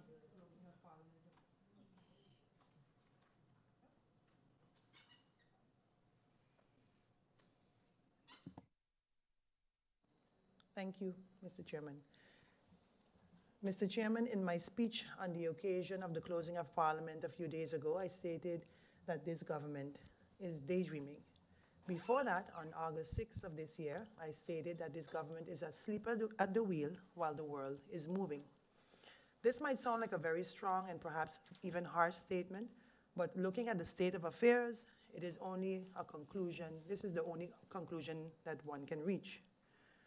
Mr. Chairman, I am glad that the Prime Minister is here today in Parliament to hopefully give the people of St. Maarten the much needed clarification of what the government is doing, how it is doing it, and why. What are the objectives? What are the goals? What are the benefits for the people of St. Maarten? And Mr. Chairman, I really hope that the Prime Minister will stay away from giving the usual general vague statements while lecturing Parliament in the process. I really hope that we will get a clear and concrete answer to the very important question. Mr. Chairman, I look forward to a constructive debate here today with clear answers from the Prime Minister to the people, starting with the questions I posed in said letter on July 19, 2023. It was regarding the state of the liquidity loans, the vetting of the Kingdom Charter over the Kingdom laws against international laws, debt cancellation, and the execution of the Van Raak and the Kingdom, Van Raak and the Graaf motions for the Kingdom Conference. And I think one of them was on the mutual agreement, but we already covered that, so we can omit that, seeing that we already covered that in the agenda point 1, Mr. Chairman. So I look forward to an update from the Prime Minister on these topics. Thank you. Thank you, MP Grisha Heyliger-Marten. I will now give the floor to the Minister of General Affairs for her introductory remarks and our presentation. Prime Minister, you have the floor. Thank you, Mr. Chairman. As we go to agenda point 2, indeed, we did receive a letter via you or via the second vice chair at the time or the vice chair at the time regarding questions from the Member of Parliament, which indeed I will endeavor to elucidate as much as possible without necessarily lecturing the members of Parliament. I am very concerned that that is being perceived If information is asked and I'm giving it that is perceived as being a lecture, well, I'm very sorry for that. But indeed, I just do my best to give the information as is requested. As it relates to the status update on recent developments in the Netherlands, I take that is quite an open question, Mr. Chairman. However, I take it to mean the recent developments surrounding the fall of the Rutte 4 cabinet. With the fall of the Rutte 4 cabinet, there has been, as I mentioned before, as they have mentioned themselves, a call for elections, which will be taking place in November. After the elections, there are 37, well, not even after the elections, already noted through the various media reports are that 37 persons will not be attempting to return to the second chamber, so we can expect a lot of changes. Several of the parties actually have new leadership as well. So how this will affect the political landscape is uncertain for the Netherlands and certainly for the kingdom. So as it comes to kingdom affairs, the second chamber recently decided that no topics that related to kingdom affairs are to be considered controversial at this time. So we know that kingdom affairs does not rank very highly in the politics of the Netherlands when it comes to election time. And it is only the Kingdom Relations Committee that actually focuses on this, except for when, of course, now they're having a budget discussion. It's a bit broader. So we're hoping at the moment that today, actually, the second chamber met to discuss the budget amendment that was needed for the very loans that we have been talking about, which become due in October. So as it impacts, how does it impact our current circumstances? We are literally on a wait and see, in wait and see mode. I don't know if that can be termed sleeping at the wheel or whatever the member of parliament mentioned on her 2 occasions. That remains the opinion of the member of parliament. It would be indeed an insult to the entire government administration, because it is not just elected and appointed officials who are sitting there. We are doing so with full support, and with the groundwork is actually being done by the hardworking civil servants. So by virtue of that, then you're saying that they are also sleeping at the wheel, which would be rather unfortunate, and I'm sure that's not the intention. Indeed, all the subjects that are currently being handled under the current caretaker government in the Netherlands, which includes our portfolio, can proceed as they had been previous to the fall of the Rutte 4 government. And we await the elections in November to see what the new constellation will be in the parliament. And of course, you know, it takes a little bit longer before the new government sits. I don't know if I mentioned this here, or probably not, but in the latest update, the Kingdom Conference, I believe it was in the papers though, the Kingdom Conference that was planned, or the pre-Kingdom Conference that was being planned for later this year, has been further postponed to, as far as I can tell now, the first quarter of 2024.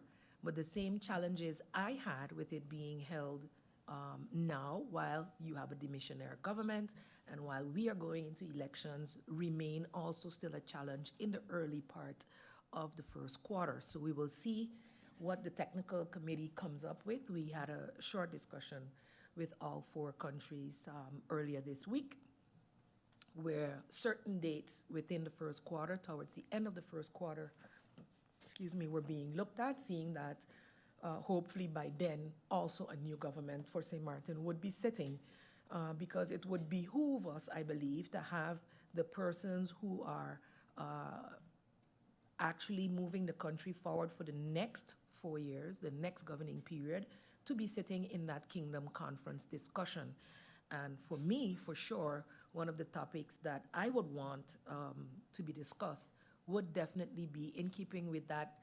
Are we only going to be looking to the Netherlands for financing, in the sense that there's discussions on one hand of reparations, there's a discussion in previous governments or previous state secretaries about debt cancellation. However, at the moment, it is no longer an option based on the fact that the Netherlands also had to borrow the funds which they have further loaned to us.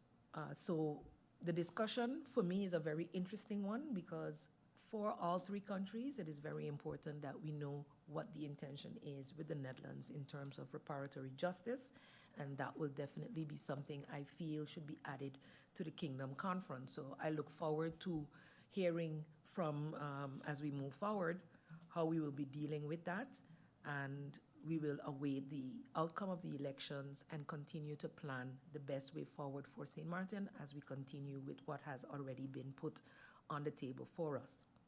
As it relates to the status of the refinancing of the COVID-19 loans and the conditions set by letter of August 28, Parliament was informed of this year of the latest developments regarding the refinancing of the liquidity loans and the conditions set by the Dutch government for more favorable interest conditions than had been there prior.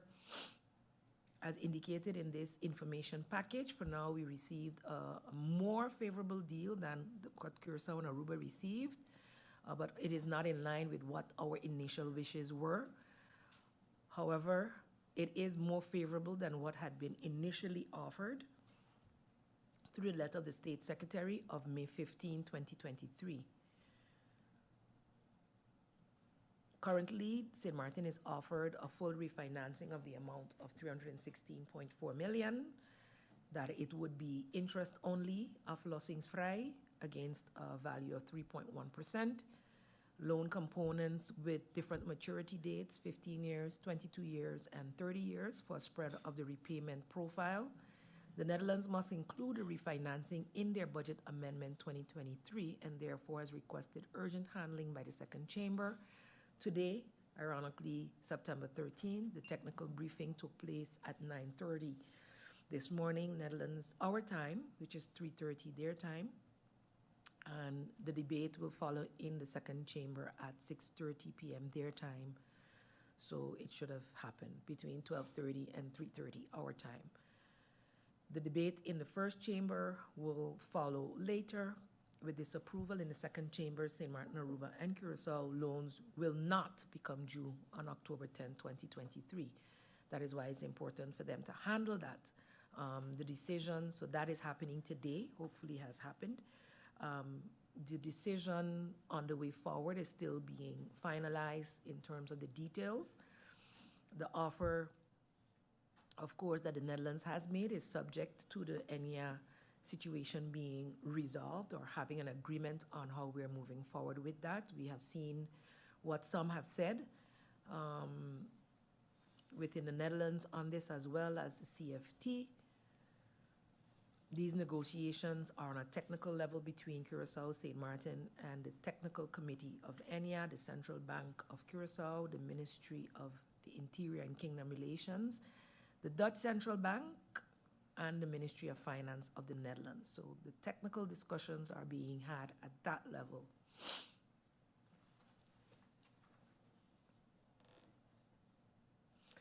It is acknowledged through the technical discussions that an intervention is necessary as there is a major capital shortfall at ENIA, and without a capital injection, 30,000 policyholders would then have to cut their pension, would have or feel a cut in their pensions considerably, something that no one wants, and this would have major social and economic consequences. There is also an outline agreement, so a technical agreement, which outlines a solvent restart through a capital injection. The next step is to find approval on a ministerial level. The biggest issue at this moment is that Curacao, of course, has significant increase in debt and debt to GDP ratio, and that is expected that it will immediately exceed the interest burden norm of the Kingdom Act for Financial Supervision, Curacao and St. Maarten, the RFT, which will jeopardize capital investment loans. Based on the Collective Sector Report 2021, Mr. Chairman, the current interest norm is 32.7 million. Based on the implementation report Q2, our current interest is at 14 million. If we add the 3.1% interest on the refinancing, the new interest burden will become 23.8 for Sint Maarten. So we will still be below the current interest norm. On August 21st, the Board for Financial Supervision wrote an advice to the Prime Minister of Curacao and the State Secretary on this matter and urged to reconsider the situation. In addition, the Minister of Finance shared also via his social media platforms the advice of the CFT and on the budget of 2024 of Curacao. He did this on September 1st, 2023, which indicates similar concerns of the CFT. Both advices were shared with Parliament on September 11, 2023.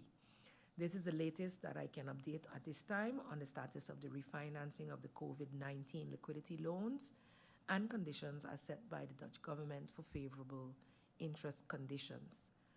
As I mentioned before, with the leeway granted if this continues or if this goes through, passes the ministerial level and goes onwards, then of course it gives Sint Maarten the opportunity to get back to the table. As I mentioned, bringing something like this to the Kingdom Conference would be of the highest priority for our country. As it relates to MP George Pantoffele's motion for debt cancellation in relation to the proposal for private refinancing of St. Martin's debt, as sent by Mr. Medema, the motion of MP George Pantoffele of June 30th, 2021 calls on government of St. Maarten in our discussions with the Dutch government to make it a priority to request debt cancellation, as this is the only recourse that will help St. Maarten to get out of debt and also free up funds that we can then use for development on St. Maarten. This has been our statements to the Dutch government, and as I mentioned before, several letters to that can be was shared with Parliament. At the end of the day, the State Secretary remains adamant in not being able to have the political, as we understand, political support in the Netherlands, and definitely with the fall of government that has not changed, to be able to negotiate differently with St. Maarten and the other Caribbean countries. So our letters of, my letter of February 10th, which reference our quadripartite meetings of the 12th and 13th of January, not only talked about reduction of debt, but also the possibility for debt, full debt reduction, partial debt reduction, as well as debt swap initiatives, which would be linked, of course, to the reforms. These were not met with any kind of positive response, and even at the technical level, the teams continue to push for such. Even the liquidity loans from the hurricanes were also granted under the duress of extraordinary events, and we ask also that these be taken into consideration. But as you know, these loans will expire on October 10th, and hopefully that amendment will go into effect, that it will not expire on October 10th. The Minister of Finance also issued a letter on June 26th objecting against the refinancing proposal and referred to not only MP Pantoffele's statement or the motion, but also MP Bryson's statements during the IPCO meetings as well.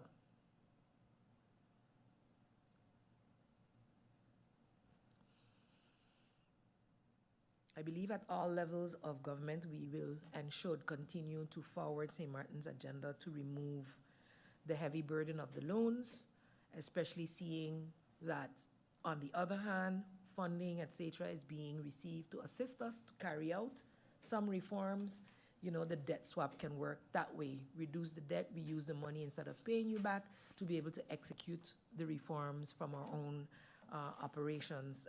That is how I would prefer to see it, of course, and we will continue to look for manners in which to get debt relief and or cancellation and or debt swap as we move forward in the Kingdom Conference of 2024.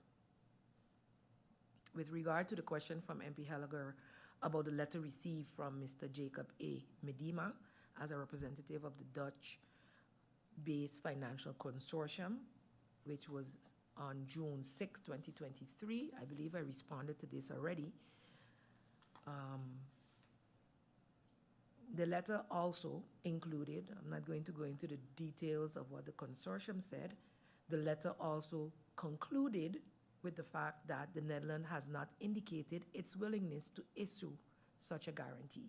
So if you're going to form a consortium to offer a guarantee via the Netherlands, and the Netherlands does not acknowledge any willingness to do so, then I don't see how we as Sint Maarten can take up any further discussion with said gentleman. I don't see how this letter relates to MP Pantoflet's debt relief, call for debt relief in his motion, but indeed, the Kingdom has in fact sent a response in writing via the State Secretary that they are not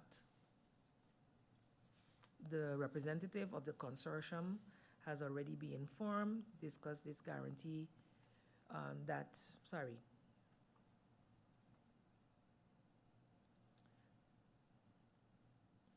The State Secretary indicated in her letter that Mr. Medema is not known by the Ministry of Interior and Kingdom Relations and that nobody on behalf of the ministry had any contact with him about guaranteeing any loans or any other matter. The State Secretary is also not aware whether he has had contact with any other ministry within the Netherlands. So I do not see how having a further discussion for private financing with this gentleman would further assist Sint Maarten. Another question asked by the MP was concerning the execution of the Van Raak and Bosman motions. Update was already received by the GEFMIN. The Kingdom Conference is postponed, no fixed date. The subject of the motions to which is being referred has not come up in any of the discussions that we've had recently here nor in the Netherlands. So there hasn't been anything further to update on this topic. I know that the discussion would be to have said topics discussed in the Kingdom Conference, but the content of the conference has not yet been set forth. At this point, they're still finalizing dates.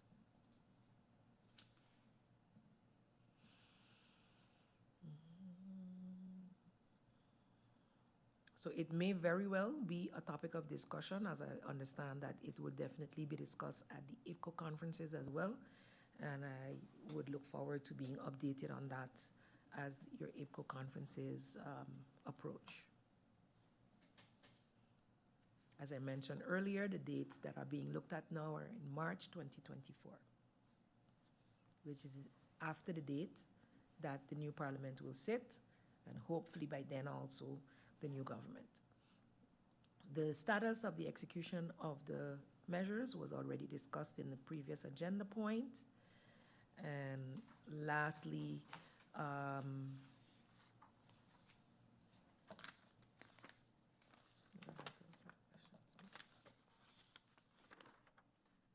the proposal for vetting of Kingdom Charter and other Kingdom laws against international laws is also quite a broad statement. And if we can be more specific as to which law, because the preliminary response that I received internally is that there are several laws, whichever laws that we are dealing with. If it's a law that's being passed on Sint Maarten and it has to go through the process, yes, after it passes Parliament, it then goes through to be finalized by the governor. Anything that is Excellency the Governor has to sign off, it is his sworn duty to ensure that it does not,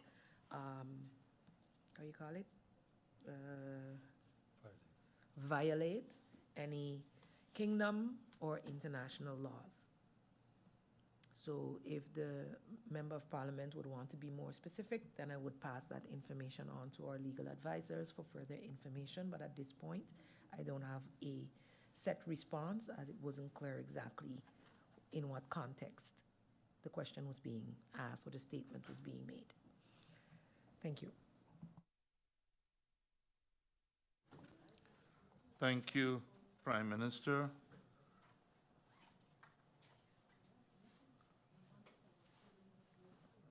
I'm getting indications some members want to leave, and if one person leaves, then we won't have quorum. Adjourn it.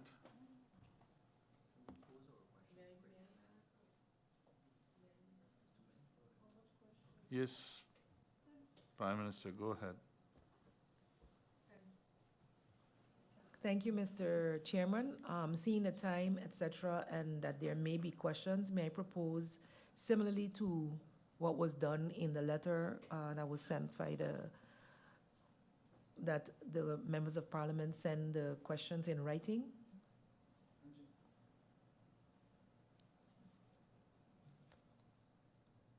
Can that be decided on? Yeah, we still have quorum. So you'll send the questions in writing? Yes, that is accepted, Prime Minister. So we adjourn the meeting and we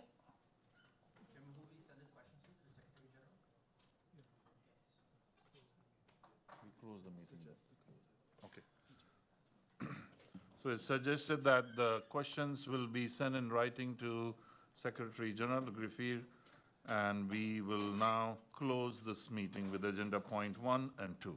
Meeting closed. Close.